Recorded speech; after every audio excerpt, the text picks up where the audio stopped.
ನಮಸ್ಕಾರ ಸ್ಪರ್ಧಾ ಸ್ನೇಹಿತರೆ, ತಮಗೆಲ್ಲರಿಗೂ ಮೈಹಿಮಾ ಯೂಟ್ಯೂಬ್ ಚಾನೆಲ್ಗೆ ಆತ್ಮೀಯ ಸ್ವಾಗತ. ನಾನು ನಿಮ್ಮ ಮರಿಸ್ವಾಮಿ ಒಮ್ಲೂಟಿ. ಸ್ನೇಹಿತರೆ, ಇವತ್ತು ನಾನು ನಿನ್ನೆ ನಡೆದಿರ್ತಕ್ಕಂಥ ಅಂದ್ರೆ ಜುಲೈ 4, 2026 ನಡೆದಿರ್ತಕ್ಕಂಥ ಕೆಎದವರು ನಡೆಸಿರುವಂತಹ HK ಭಾಗದ ಪ್ರಶ್ನೆ ಪತ್ರಿಕೆ ಯಾವುದದು? ಸಿವಿಲ್ ಎಇ BWSSB ಈ ಒಂದು ಉದ್ಯೋಗಗೋಸ್ಕರ ನಡೆದಿರ್ತಕ್ಕಂಥ ಈ ಒಂದು ಪ್ರಶ್ನೆ ಪತ್ರಿಕೆಯಲ್ಲಿನ ಮೆಂಟಲ್ ಅಬಿಲಿಟಿ ಕ್ವಶನ್ಗಳನ್ನ ಇವತ್ತು ಬಿಡಿಸ್ತಾ ಹೋಗೋಣ. ಇಲ್ಲಿ ಕೂಡ 14 ಕ್ವಶನ್ಗಳನ್ನ ಕೇಳಿದ್ದಾರೆ. ನೋಡಿ, ಪ್ರೀವಿಯಸ್ 3 ಕ್ವಶನ್ ಪೇಪರ್ಗಳನ್ನು ನೋಡಿದಾಗ ಕೆಎದವರು ಮೆಂಟಲ್ ಅಬಿಲಿಟಿ ಕ್ವಶನ್ಗಳನ್ನ 14 ಕ್ವಶನ್ಗಳಿದ್ದಾವೆ. ಮೇ 9 ಮತ್ತು 10ನೇ ತಾರೀಕು ನಡೆದಿರ್ತಕ್ಕಂಥ ಗ್ರೂಪ್ ಎ ಮತ್ತು ಬಿ ಈ ಎರಡೂ ಕ್ವಶನ್ ಪೇಪರ್ಗಳಲ್ಲಿ ಅಲ್ಲಿ ಕೂಡ 14 ಕ್ವಶನ್ಗಳನ್ನು ಕೇಳಿದ್ದಾರೆ. 9ನೇ ತಾರೀಕು ನಡೆದಿರ್ತಕ್ಕಂಥ ಕ್ವಶನ್ ಪೇಪರ್ಗಳಲ್ಲಿ ಕೂಡ 14 ಕ್ವಶನ್, 10ನೇ ತಾರೀಕಲ್ಲಿ ನಡೆದಿರ್ತಕ್ಕಂಥ HK ಮತ್ತು ನಾನ್ HK ನಡೀತು, ಅಲ್ಲಿ ಕೂಡ 14 ಕ್ವಶನ್. ಇವತ್ತು ನಡೆದಿರ್ತಕ್ಕಂಥ HK ಭಾಗದ ಸಿವಿಲ್ ಎಇ ಪ್ರಶ್ನೆ ಪತ್ರಿಕೆಯಲ್ಲಿ ಕೂಡ 14 ಕ್ವಶನ್ಗಳನ್ನು ಕೇಳಿದ್ರೆ ಇಲ್ಲಿ ಕೂಡ ಈ 14 ಕ್ವಶನ್ಗಳಲ್ಲಿ ಇಲ್ಲಿ ನಡೆದಿರ್ತಕ್ಕಂಥ ಪ್ರಶ್ನೆಗಳ ಜೊತೆಗೆ ಸೆಂಟ್ರಲ್ ಅಲ್ಲಿ ನಡೆದಿರ್ತಕ್ಕಂಥ ಕ್ವಶನ್ಗಳನ್ನು ಕೂಡ ಆಯ್ಕೆ ಮಾಡ್ಕೊಳ್ತಾ ಇದ್ದಾರೆ ಅಂತ ಹೇಳಿ ಇಲ್ಲಿ ನೋಡ್ರಿ. SSC CHSL ಇಂದ ಕ್ವಶನ್ಗಳು ಬಂದಿದ್ದಾವೆ, ಸ್ನ್ಯಾಪ್ ಅಲ್ಲಿಂದ ಕ್ವಶನ್ಗಳು ಬಂದಿದ್ದಾವೆ, ಇಂಡಿಯಾ ಬಿಕ್ಸ್ ಇಂದ ತೆಗೆದುಕೊಂಡಿದ್ದಾರೆ ಅಲ್ಲಿ ಒಂದು ಟೆಸ್ಟ್ ಅಲ್ಲಿಂದ, ಮತ್ತು ಟೆಕ್ಸ್ಟ್ ಬುಕ್ ಈ ಎರಡು ವೆಬ್ ಇಂದ 2 ಕ್ವಶನ್ಗಳನ್ನು ತೆಗೆದುಕೊಂಡಿದ್ದಾರೆ. UP ಪೊಲೀಸ್ ಇಂದ ಕ್ವಶನ್ಗಳು ಬಂದಿದ್ದಾವೆ ಮತ್ತು SSC CGL ಇಂದ ಬಂದಿದೆ. NDA ಅಲ್ಲಿ ಕೇಳಿರ್ತಕ್ಕಂಥ ಕ್ವಶನ್ಗಳು, ನ್ಯಾಷನಲ್ ಡಿಫೆನ್ಸ್ ಅಕಾಡೆಮಿ ಹಾಗೊಂದು ಪರೀಕ್ಷೆಯಲ್ಲಿ ಕೇಳ್ತಕ್ಕಂಥ ಕ್ವಶನ್ಗಳು ಕೂಡ ಈ ಒಂದು ಕ್ವಶನ್ ಪೇಪರ್ ಅಲ್ಲಿ ಕೇಳಿದರೆ, ಅದಕ್ಕೋಸ್ಕರ ಪಿಸಿಗೆ ಪ್ರಿಪೇರ್ ಆಗ್ತಕ್ಕಂಥ ಎಲ್ಲಾ ಸ್ಪರ್ಧಾರ್ಥಿಗಳು ಈ ವಿಡಿಯೋನ ದಯವಿಟ್ಟು ನೋಡಿ. ಜೊತೆಗೆ ಇಲ್ಲಿ ನಡೆದಿರ್ತಕ್ಕಂಥ ಪ್ರಶ್ನೆಗಳ ಜೊತೆಗೆ ನ್ಯಾಷನಲ್ ಅಲ್ಲಿ ನಡೆದಿರ್ತಕ್ಕಂಥ ಸೆಂಟ್ರಲ್ ನಡೆದಿರ್ತಕ್ಕಂಥ ಕ್ವಶನ್ಗಳನ್ನ ಪ್ರಾಕ್ಟೀಸ್ ಮಾಡಬೇಕಾಗಿರ್ತಕ್ಕಂಥದ್ದು ಅತ್ಯಂತ ಅನಿವಾರ್ಯ ಅಂತ ಹೇಳ್ತಾ ಇವತ್ತಿನ ಈ ಒಂದು ತರಗತಿಯಲ್ಲಿ ಈ 14 ಕ್ವಶನ್ಗಳನ್ನ ನೋಡ್ತಾ ಹೋಗೋಣ. ದಯವಿಟ್ಟು ಸ್ಕಿಪ್ ಮಾಡದೆ ವಿಡಿಯೋನ ನೋಡಿ ಅಂತ ಹೇಳ್ತಾ ತರಗತಿಯನ್ನು ಪ್ರಾರಂಭ ಮಾಡೋಣ. ಕ್ವಶನ್ ನಂಬರ್ 1, 2 ನ್ಯಾಯೋಚಿತ ದಾಳ ಎಸೆಯುವುದರಲ್ಲಿ ಫಲಿತಾಂಶಗಳ ಜೋಡಿಯು ಮೊದಲನೇ ಅಂಕಿ 2ನೇ ಅಂಕಿಗಿಂತ ಚಿಕ್ಕದಾಗಿರುವ ಸಾಧ್ಯತೆ ಎಷ್ಟು? 2 ಸಾರಿ ದಾಳ ಎಸಿತೀವಿ, 2 ಸಾರಿ ಬೀಳುತ್ತೆ, ಮೊದಲನೇದು 2ನೇಗಿಂತ ಚಿಕ್ಕದಿರಬೇಕು. ಏನ್ ಚಿಕ್ಕದಿರ್ಬೇಕು? ಒಂದು ದಾಳಕ್ಕೆ ಎಷ್ಟು ಮುಖಗಳು? 6 ಮುಖಗಳು ತಾನೆ. 6 ಮುಖಗಳಲ್ಲೇ ನಾನು ಲೆಕ್ಕ ಆಗ್ತಾ ಹೋಗ್ಬೇಕು. ಈ ಕ್ವಶನ್ ದಾಳಕ್ಕೆ ರಿಲೇಟೆಡ್ ಆಗಿ 2 ಕ್ವಶನ್ ಕೇಳಿದ್ರಿ ಕ್ವಶನ್ ಪೇಪರ್ ಅಲ್ಲಿ. ಈ ಕ್ವಶನ್ NDA ನ್ಯಾಷನಲ್ ಡಿಫೆನ್ಸ್ ಅಕಾಡೆಮಿಯಲ್ಲಿ ಅಲ್ಲಿ ನಡೆದಿರ್ತಕ್ಕಂಥ ಪರೀಕ್ಷೆಯಲ್ಲಿ ಕೇಳಿರ್ತಕ್ಕಂಥ ಕ್ವಶನ್. ಇದನ್ನು 21/4/2019 ಕ್ವಶನ್ ಅನ್ನು ಕೇಳಿದ್ದಾರೆ. ಎಸ್, ಅವ್ರು ಏನಂತ ಹೇಳಿದ್ದಾರೆ ನೋಡ್ರಿ. 2 ಸಾರಿ ಬೀಳ್ತಾವೆ, 2 ಸಾರಿ ಬಿದ್ದಾಗ ಒಂದು ದಾಳಕ್ಕೆ 6 ಈ ಕಡೆ ಚಿಕ್ಕದಿರ್ಬೇಕು, ಈ ಕಡೆ 3 ಬಿದ್ರೆ ಇದು 4 ಬೀಳ್ಬೇಕು, ಚಿಕ್ಕದಿರ್ಬೇಕಿದು. 3 ಬಿದ್ದು 5 ಬೀಳಬಹುದು, ಅಥವಾ 3 ಬಿದ್ದು 6 ಬೀಳಬಹುದು, 3 ಬಿದ್ದು 7 ಬೀಳುತ್ತೆ ಬೀಳಲ್ಲ, ಯಾಕಂದ್ರೆ ಒಂದು ದಾಳಕ್ಕೆ 6 ಮುಖಗಳು. ಅದನ್ನು ಕೇಳಿದ್ದಾರೆ ಇಲ್ಲಿ. ಹಾಗಾದ್ರೆ ಇಲ್ಲಿ ಸಾಧ್ಯತೆಗಳ ಬಗ್ಗೆ ಕೇಳಿದ್ದಾರೆ. ಸಾಧ್ಯತೆಗಳು, ಸಂಭವನೀಯತೆ. ಹಾಗಾದ್ರೆ ಪ್ರೊಬಾಬಿಲಿಟಿ, ಸಾಧ್ಯತೆಯನ್ನು ಕಂಡಿಡ್ತಕ್ಕಂಥ ಸೂತ್ರ ಏನು? ಪ್ರೊಬಾಬಿಲಿಟಿಯನ್ನು ಕಂಡಿಡ್ತಕ್ಕಂಥ ಸೂತ್ರ favourable possibility divided by total possibility. ಇದು ಒಂದು ಸೂತ್ರ ತಮಗೆಲ್ಲರಿಗೂ ಗೊತ್ತೇ ಇರುತ್ತೆ. ಫೇವರೇಬಲ್ ಪಾಸಿಬಿಲಿಟಿ ಎಷ್ಟು ಸಾಧ್ಯತೆಗಳು ಅದು ಹಂಚ್ಕೊಳ್ಬೇಕು, ಇಲ್ಲಿ ಟೋಟಲ್ ಸಾಧ್ಯತೆಗಳು ಎಷ್ಟು ಅಷ್ಟು ಹಂಚ್ಕೊಳ್ಬೇಕು. ಇಲ್ಲಿ ನೋಡ್ರಿ, 2 ದಾಳ ಅಂತ ಹೇಳಿದ್ದಾರೆ. 2 ದಾಳ ಅಂತಂದ್ರೆ ಒಂದು ದಾಳಕ್ಕೆ 6 ಮುಖಗಳು, ಹೌದಾನೆ? 2 ದಾಳ ಅಂದಾಗ ಇದನ್ನ 2 ದಾಳ ಸ್ಕ್ವಯರ್ ಅಂತ ಹಚ್ಕೊಳ್ಬೇಕು, ಅಥವಾ 3 ದಾಳ ಅಂದಾಗ 6 ಕ್ಯೂಬ್ ಅಂತ ಹಚ್ಕೊಳ್ಬೇಕು. 3 ದಾಳಗಳು. 4 ದಾಳಗಳಂದಾಗ 6 4, ಇದನ್ನ ಏನ್ ಮಾಡ್ತಾರೆ? 6ನ್ನ 3 ಸಾರಿ ಗುಣಾಕಾರ ಮಾಡಬೇಕು. 6 × 6 × 6 ಇದು ಟೋಟಲ್ ಪಾಸಿಬಿಲಿಟಿ ಆಗುತ್ತೆ. ಅದೇ ರೀತಿಯಾಗಿ 6 × 6 × 4 ಸತಿ ಗುಣಾಕಾರ ಮಾಡಿದ್ರೆ ಅದು ಟೋಟಲ್ ಪಾಸಿಬಿಲಿಟಿ ಆಗುತ್ತೆ. ಇಲ್ಲಿ 2 ದಾಳ ಅಂದಾಗ 6 6 36, 6 × 6 6 36 ಇದು ಟೋಟಲ್ ಪಾಸಿಬಿಲಿಟಿ. ಇದೇನಿದು? ಟೋಟಲ್ ಪಾಸಿಬಿಲಿಟಿ ಕೆಳಗುತ್ತೆ ತಾನೆ. ಎಸ್, ಇದು ಟೋಟಲ್ ಪಾಸಿಬಿಲಿಟಿ 36 ಬಂತು. ಈಗ ಫೇವರೇಬಲ್ ಪಾಸಿಬಿಲಿಟಿ ಬೇಕಲ್ಲ ನಮಗೆ. ಫೇವರೇಬಲ್ ಪಾಸಿಬಿಲಿಟಿ ಅಂದ್ರೆ ಏನೋ ಇಲ್ಲಿ ತಿಳಿದು ಮೊದಲನೇ ಅಂಕೆ 2ನೇ ಅಂಕಿಗಿಂತ ಚಿಕ್ಕದಿರಬೇಕು. ಈಗ ನಾವು ಒಂದೇ ತೆಗೆದುಕೊಳ್ತೀನಿ. ಮೊದಲು 1 ಬಿತ್ತಂತ ಇಟ್ಕೊಳ್ಳಿ, ಆಮೇಲೆ 2ನೇದು ಎಷ್ಟು ಬೀಳುತ್ತೆ? 2 ಬೀಳ್ಬೋದು. ಮೊದಲು 1 ಬಿದ್ರೆ ಆಮೇಲೆ 3 ಬೀಳ್ಬೋದು. ಮೊದಲು 1 ಬಿದ್ರೆ ಆಮೇಲೆ 4 ಬೀಳ್ಬೋದು, ಹೌದಾ? ಮೊದಲು 1 ಬಿದ್ರೆ ಆಮೇಲೆ 5 ಬೀಳ್ಬೋದು. ಮೊದಲು 1 ಬಿದ್ರೆ ಆಮೇಲೆ 6 ಬೀಳ್ಬೋದು. ಇವೆಲ್ಲ ಸಾಧ್ಯತೆಗಳು ತಾನೆ. ಮೊದಲು 1 ಬಿದ್ದಾಗ ನೋಡ್ರಿ, ಇದಕ್ಕಿಂತ ಚಿಕ್ಕದು, ಇದರಿಗಿಂತ ಚಿಕ್ಕದು, ಇದರಿಗಿಂತ ಚಿಕ್ಕದು, ಇದರಿಂದ ಆಮೇಲೆ 1 ಬಿದ್ದು 7 ಬೀಳಲ್ಲ, ಯಾಕಂದ್ರೆ ಒಂದು ದಾರಕ್ಕೆ 6 ಮುಖಗಳು ಅಷ್ಟೇ. ಕ್ಲಿಯರ್ ಮುಗೀತು. ಅಥವಾ 2 ಬಿತ್ತಂತ ಇಟ್ಕೊಳ್ಳಿ. 2 ಬಿದ್ರೆ 3 ಬೀಳ್ಬೋದು, ಅಥವಾ 2 ಬಿದ್ದ ಮೇಲೆ 4 ಬೀಳ್ಬೋದು, 2 ಬಿದ್ದ ಮೇಲೆ 5 ಬೀಳ್ಬೋದು, 2 ಬಿದ್ದ ಮೇಲೆ 6 ಬೀಳ್ಬೋದು. ಮುಗಿತಾ? 7 ಬೀಳಲಿಕ್ಕೆ ಚಾನ್ಸಸ್ ಇಲ್ಲ. ನೆಕ್ಸ್ಟ್ ಅದೇ ರೀತಿಯಾಗಿ ಮೊದಲು 3 ಬಿತ್ತಂತ ಇಟ್ಕೊಳ್ಳಿ. ಇದಕ್ಕಿಂತ ಚಿಕ್ಕದು ಇಲ್ಲಿ ನೋಡ್ರಿ 4 ಬೀಳ್ಬೋದು, 2 ಬೀಳಲ್ಲ, ಯಾಕಂತಂದ್ರೆ 2ರಿಗೆ 3ಗಿಂತ ಚಿಕ್ಕದಾಗುತ್ತೆ ಅದು. ಹೌದಾ? 3 ಬಿದ್ದು 5 ಬೀಳ್ಬೋದು ಮತ್ತು 3 ಬಿದ್ದು 6 ಬೀಳ್ಬೋದು, ಹೌದಾ? ನೆಕ್ಸ್ಟ್ ಅದೇ ರೀತಿಯಾಗಿ 4 ಬಿತ್ತು ಅಂತ ಇಟ್ಕೊಂಡ್ರೆ 4 ಬಿದ್ದ ಮೇಲೆ 5 ಬೀಳ್ಬೋದು, 4 ಬಿದ್ದ ಮೇಲೆ 6 ಬೀಳ್ಬೋದು, ಮುಗೀತಿಷ್ಟೇ. ನೆಕ್ಸ್ಟ್ 5 ಒಂದಿದೆಯಲ್ಲ, ಎಸ್ 5 ಬಿದ್ದ ಮೇಲೆ 6 ಬೀಳ್ಬೋದು, ಮುಗ್ದ ಹೋಯ್ತು. ಲಾಸ್ಟ್ ಇದು 5 7 ಅಲ್ಲ, 6 ಬಿತ್ತು ಅಂತ ಇಟ್ಕೊಂಡ್ರೆ ಮೊದಲದ್ದು 6ಗಿಂತ ಚಿಕ್ಕದಿಲ್ಲ ಮುಂದೆ, ಹೌದಾ, ಅದೇ ಲಾಸ್ಟ್ ಆಗುತ್ತೆ. ಹಾಗಾದ್ರೆ ಇಷ್ಟೇ ಫೇವರೇಬಲ್ ಪಾಸಿಬಿಲಿಟಿ. ಇಲ್ಲಿ ಎಷ್ಟು ಸಾಧ್ಯತೆಗಳದ ನೋಡ್ರಿ, 1 2 3 4 5 ಸಾಧ್ಯತೆಗಳು ಇಲ್ಲಿದ್ದಾವೆ, ಹೌದಾ. ಇಲ್ಲಿ ಎಷ್ಟು ಸಾಧ್ಯತೆಗಳಿದಾವೆ, 1 2 3 4 ಸಾಧ್ಯತೆಗಳು ಇಲ್ಲಿದ್ದಾವೆ. ಇಲ್ಲಿ ಎಷ್ಟಿದೆ ನೋಡ್ರಿ, 1 2 3 ಸಾಧ್ಯತೆಗಳು ಇಲ್ಲಿದ್ದಾವೆ. ಇಲ್ಲಿ ಎಷ್ಟಿದಾವೆ, 1 2 ಇದೆ. ಇಲ್ಲಿ ಎಷ್ಟಿದೆ, ಕೇವಲ 1 ಇದೆ. ಇವೆಲ್ಲವನ್ನು ಕೂಡಿಸ್ಬಿಟ್ರೆ ಇದು ಫೇವರೇಬಲ್ ಪಾಸಿಬಿಲಿಟಿ. ಎಷ್ಟಾಗ್ತದೆ ನೋಡ್ರಿ, 2 1 3 3 3 6 6 4 10 10 5 15 ಫೇವರೇಬಲ್ ಪಾಸಿಬಿಲಿಟಿ 15 ಡಿವೈಡೆಡ್ ಬೈ 36. ಇನ್ನೂ ಕನಿಷ್ಠ ಮಾಡ್ಲಿಕ್ಕೆ ಬರುತ್ತೆ. 3 ಮೇಲೆ ಹೋಗ್ತಲ್ಲ, 3 5 15 3 1 3 2 5 ಬೈ 12 ಅಂದ್ರೂ ಅಷ್ಟೇ, 15 ಅಪಾನ್ 36 ಅಂದ್ರೆ ಅಷ್ಟೇ. ಆಯ್ಕೆ ಇಲ್ಲಿ ಯಾವ್ದಿದೆ ನೋಡೋಣ. ಎಸ್ 15 ಬೈ 36 ಇದೆ. ಆಯ್ಕೆ 2 ಕರೆಕ್ಟ್ ಆಗಿರ್ತಕ್ಕಂಥ ಉತ್ತರ ಇದೆ. ಇದನ್ನ ಸಂಕ್ಷೇಪಿಸಿಲ್ಲ ಅವರು, ಸಂಕ್ಷೇಪಿಸಿದ್ರೆ ಇದು ರೈಟ್ ಆನ್ಸರ್ ಆಗುತ್ತೆ. ಡೈರೆಕ್ಟ್ ಆಗಿ ಉತ್ತರ ಕೊಟ್ಟಿದ್ರೆ 15 ಡಿವೈಡೆಡ್ ಬೈ 36 ಕರೆಕ್ಟ್ ಆಗಿರ್ತಕ್ಕಂಥ ಉತ್ತರ. ಕ್ಲಿಯರ್ ಇದೆನಾ? ಇದಕ್ಕೆಲ್ಲರೂ ಸರಿ ಹಾಕಿರ್ಬೋದಾ ಮೋಸ್ಟ್ಲಿ. ಈ ಕ್ವಶನ್ ನಾನು ಸಾಲ್ವ್ ಮಾಡೋದಕ್ಕಿಂತ ಮುಂಚೆ ಯಾರು ಕೆಲವೊಂದಿಷ್ಟು ಜನ ಎಕ್ಸಾಮ್ ಬರ್ದಿರಲ್ಲ, ಅದನ್ನ ವಿಡಿಯೋ ಸ್ಟಾಪ್ ಮಾಡಿಕೊಂಡು ನೀವು ಪ್ರಯತ್ನ ಮಾಡಿ. ಪ್ರಯತ್ನ ಮಾಡಿದ್ಮೇಲೆ ಆಮೇಲೆ ವಿಡಿಯೋ ನೋಡಿ, ನೀವೇನಾದ್ರೂ ತಪ್ಪು ಮಾಡಿದ್ರೆ ಅಥವಾ ಸರಿ ಇದ್ರೆ ಓಕೆ, ತಪ್ಪು ಮಾಡಿದ್ರೆ ಎಲ್ಲಿ ತಪ್ಪು ಮಾಡಿದ್ರೆ ಅದನ್ನ ಕರೆಕ್ಷನ್ ಕೂಡ ಮಾಡ್ಕೊಡ್ಬೋದು. ಕ್ಲಿಯರ್? ಎಸ್, ನೆಕ್ಸ್ಟ್ ಕ್ವಶನ್ ಇದೇ ರೀತಿಯಾಗಿರ್ತಕ್ಕಂಥ ಇನ್ನೂ ಒಂದು ಡೈಸ್ ರಿಲೇಟೆಡ್ ಆಗಿರ್ತಕ್ಕಂಥ ಕ್ವಶನ್ ನೋಡೋಣ. Question number 2. 1 ರಿಂದ 6 ಸಂಖ್ಯೆ ಇರುವ ದಾಳದಲ್ಲಿ 2 ಮತ್ತು 3 ಸಂಖ್ಯೆಗಳು ವಿರುದ್ಧವಾಗಿದ್ದು 6 ಮತ್ತು 4 ಸಂಖ್ಯೆಗಳು ಪರಸ್ಪರ ಪಾರ್ಶ್ವಮುಖಗಳಾಗಿರ್ತವೆ. ಈ ಕೆಳಗಿನ ಹೇಳಿಕೆಗಳಲ್ಲಿ ಯಾವುದು ಅಗತ್ಯವಾಗಿ ಸರಿಯಾಗಿದೆ? ನೋಡ್ರಿ, ಡೈಸ್ ರಿಲೇಟೆಡ್ ಆಗಿರ್ತಕ್ಕಂಥ ಈ ಕ್ವಶನ್ ಅನ್ನ ಇಂಡಿಯಾ ಬಿಕ್ಸ್ ವೆಬ್ ಇಂದ ಈ ಕ್ವಶನ್ ಅನ್ನ ತೆಗೆದುಕೊಂಡಿದ್ದಾರೆ. ಎಸ್, ಒಂದು ದಾಳಕ್ಕೆ 6 ಮುಖಗಳು. ಅವ್ರು ಕ್ಲಿಯರ್ ಆಗಿ ಹೇಳಿದರೆ 2ಕ್ಕ ಅಪೋಸಿಟ್ ಫೇಸು 3 ಅಂತ ಅವ್ರು ಕ್ಲಿಯರ್ ಆಗಿ ಕೊಟ್ಟು ಬಿಡಿದ್ರೆ 2ರ ಅಪೋಸಿಟ್ 3. ನಮಗೆ ಗೊತ್ತಿಲ್ಲ ಅಪೋಸಿಟ್ ಫೇಸ್ಗಳು ಯಾವು. ಇದು ಫ್ರಂಟು, ಈ ಕಡೆ ಬ್ಯಾಕ್, ಇವೆರಡು ಅಪೋಸಿಟ್ ಫೇಸ್. ಇದು ಅಪ್ಪು, ಇದು ಡೌನ್ ಅಪೋಸಿಟ್ ಫೇಸು. ಇದು ರೈಟು, ಇದಕ್ಕೆ ಲೆಫ್ಟ್ ಈ ಕಡೆ ಇರುತ್ತಲ್ಲ ಅದು ಅಪೋಸಿಟ್ ಫೇಸ್. ಪಾರ್ಶ್ವ ಮುಖಗಳಂತ ಬಂದಾಗ ಅಕ್ಕಪಕ್ಕದ ಮುಖಗಳು, ಇವೆರಡು ಪಾರ್ಶ್ವ ಮುಖಗಳು. ಇದಕ್ಕಿದು ಪಾರ್ಶ್ವಮುಖ, ಇದಕ್ಕೆ ಹಿಂದೆ ಇರ್ತಕ್ಕಂಥದ್ದು ಪಾರ್ಶ್ವಮುಖ. ಅಕ್ಕಪಕ್ಕದ ಮುಖಗಳು ಪಾರ್ಶ್ವಮುಖಗಳಂತ ಕರಿತೀವಿ. ಇವ್ರು ಏನಂತ ಹೇಳಿದ್ರೆ, ಮತ್ತೆ ಮುಂದೆ ಏನಂತ ಹೇಳಿದ್ರೆ ನೋಡ್ರಿ, 6 ಮತ್ತು 4 ಸಂಖ್ಯೆಗಳು ಪಾರ್ಶ್ವಮುಖಗಳು ಅಂತ ಹೇಳಿದ್ದಾರೆ. 6 ಮತ್ತು 4 ಇವು ಅಪೋಸಿಟ್ ಫೇಸ್ಗಳಲ್ಲ, ಇವು ಪಾರ್ಶ್ವಮುಖಗಳು. ಅಂದ್ರೆ ಒಂದ್ ಕಡೆ ಇರ್ತಕ್ಕ ಬೇರೆ ಅಕ್ಕಪಕ್ಕ ಇರ್ತಕ್ಕಂಥ ಮುಖಗಳು. ಹಾಗಾದ್ರೆ ಇವಕ್ಕೆ ಅಪೋಸಿಟ್ ಫೇಸ್ಗಳು ಯಾವ ಇರ್ತವೆ ಗೊತ್ತಿಲ್ಲ, ನಮಗೆ ಗೊತ್ತಿದೆ ಅಕ್ಯುರೇಟ್ ಗೊತ್ತಿಲ್ಲ, ಇವೆ ಅಂತ ಹೇಳಿ ಗೊತ್ತಿಲ್ಲ. ಆದ್ರೂ ಕೂಡ ಉಳಿದಿರ್ತಕ್ಕಂಥ 2 ಮುಖಗಳೇನಿರ್ತವೆ 6 ಮತ್ತು 4ಕ್ಕೆ ಅಪೋಸಿಟ್ ಇರ್ತವೆ. ಉಳಿದಿರ್ತಕ್ಕಂಥ ಯಾವುದು? 1 ಉಳಿದದ, 2 3 4 5 ಉಳಿದದ. 1 ಮತ್ತು 5 6ಕ್ಕೆ ಅಪೋಸಿಟ್ ಇರ್ಬೋದು, ಅಥವಾ 1 ಮತ್ತು 5 4ಕ್ಕೆ ಅಪೋಸಿಟ್ ಇರ್ಬೋದು. 6ಕ್ಕೆ 1 ಅಪೋಸಿಟ್ ಆದ್ರೆ 4ಕ್ಕೆ 5 ಅಪೋಸಿಟ್ ಇರ್ತತಿ. 4ಕ್ಕೆ 1 ಅಪೋಸಿಟ್ ಇದ್ರೆ 6ಕ್ಕೆ 5 ಅಪೋಸಿಟ್ ಇರ್ತತಿ. 6 ಮತ್ತು 4 ಇಲ್ಲಿ ಪಾರ್ಶ್ವಮುಖಗಳಾದ್ರೆ ಇವಕ್ಕೆ ಅಪೋಸಿಟ್ ಫೇಸ್ ಇರ್ತವೆ ಅಲ್ಲಿ ಹಿಂದ್ಗಡೆ. ಇಲ್ಲಿ 6 ಅಂತಂದ್ರೆ 1 ಅಥವಾ 5 ಇಲ್ಲಿರುತ್ತೆ, ಇಲ್ಲಿ 4 ಇತ್ತಂದ್ರೆ, ಯಾಕಂದ್ರೆ ಇವೆರಡು ಪಾರ್ಶ್ವಮುಖಗಳು, ಇವೆರಡು ಪಾರ್ಶ್ವಮುಖಗಳು. ಅಕ್ಕಪಕ್ಕ ಇತ್ತಂದ್ರೆ 1 ಮತ್ತು 5 ಕೂಡ ಇವಕ್ಕೆ ಅಪೋಸಿಟ್ ಇರ್ತವೆ, ಅಲ್ಲಿ ಕೂಡ ಅವು ಏನಿರ್ತವೆ ಪಾರ್ಶ್ವಮುಖಗಳು ಇರ್ತವೆ. ಇವೆರಡು ಪಾರ್ಶ್ವಮುಖಗಳಂದ್ಮೇಲೆ ಇವೆರಡು ಕೂಡ ಪಾರ್ಶ್ವಮುಖಗಳೇ ಇರ್ತವೆ, ಹೌದು ತಾನೆ? ಅಪೋಸಿಟ್ ಅಲ್ಲಿ ಇರ್ತವೆ, ಅವು ಕೂಡ ಅಕ್ಕಪಕ್ಕನೇ ಇರ್ತವೆ ಅಲ್ಲಿ, ಹೌದು ತಾನೆ? ಈಗ ಇಲ್ಲಿ ಹೇಳಿದ್ರೆ ನಿಮಗೆ 4 ಮತ್ತು 6 ಇರ್ತದೆ, ಇವಕ್ಕೆ ಅಪೋಸಿಟ್ ಇವೆರಡು ಹಿಂದ್ಗಡೆ ಇದಾವಲ್ಲ, ಬ್ಯಾಕ್ ಮತ್ತು ಲೆಫ್ಟ್, ಅಲ್ಲಿ 1 ಮತ್ತು 5 ಕೂತ್ಕೊಂಡಿರ್ತವೆ. ಅಂದ್ರೆ ಅಲ್ಲಿ ಹಿಂದ್ಗಡೆ ಇರ್ತಾವೆ ಎರಡು ಪಾರ್ಶ್ವಮುಖಗಳಾಗಿರ್ತವೆ. ಇವುಗಳ ಬಗ್ಗೆ ಕ್ಲಿಯರ್ ಆಗಿ ಗೊತ್ತಾಯ್ತು. ಈಗ ಆಯ್ಕೆಗಳನ್ನ ನೋಡ್ತಾ ಹೋಗೋಣ. ಇವುಗಳಲ್ಲಿ ಯಾವುದು ಸರಿಯಾಗಿದೆ ಅಂತ ಕ್ವಶನ್ ಕೇಳಿದ್ದಾರೆ. ಅಗತ್ಯವಾಗಿ ಸರಿಯಾಗಿರ್ತಕ್ಕಂಥದ್ದು ಯಾವುದು? ಎಸ್, ಒಂದೇ ಆಯ್ಕೆ 1 ಮತ್ತು 5 ಪರಸ್ಪರ ವಿರುದ್ಧವಾಗಿದ್ದಾವೆ. ನೋಡ್ರಿ, ಈ ಕಡೆ ಇಟ್ಕೊಳ್ತೀನಿ ನಾನು. 1 ಮತ್ತು 5 ಪರಸ್ಪರ ವಿರುದ್ಧ ಇಲ್ಲ.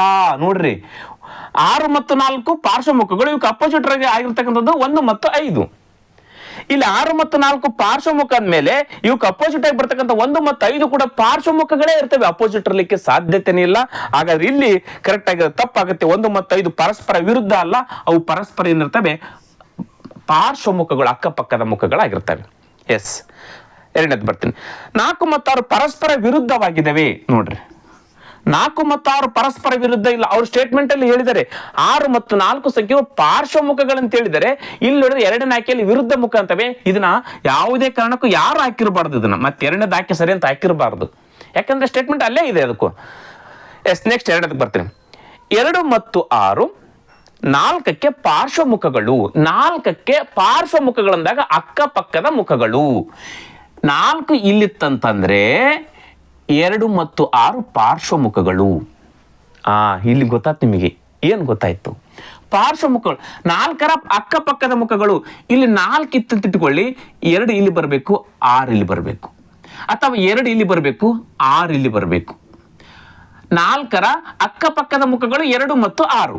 4ರ ಅಕ್ಕಪಕ್ಕದ ಮುಖಗಳು 2 ಮತ್ತು 6. ಮೂರನೇ ಹೇಳಿಕೆಯಲ್ಲಿ, ಮೂರನೇ ಆಪ್ಷನ್ ಅಲ್ಲಿ ಅವ್ರು ಕೊಟ್ಟಿದ್ದಾರೆ. ಯಾವಾಗ 4ರ ಅಕ್ಕಪಕ್ಕ 2 ಮತ್ತು 6 ಐತದ ಮೇಲೆ 2 ಮತ್ತು 6 ಏನಾಗ್ತವೆ? ಅಪೋಸಿಟ್ ಫೇಸ್ಗಳಾಗ್ತವೆ. ಹೌದು ತಾನೆ? 2 ಈ ಕಡೆ ಲೆಫ್ಟ್ ಬರಬೇಕು, 2 ರೈಟ್, 6 ರೈಟ್ ಬರಬೇಕು.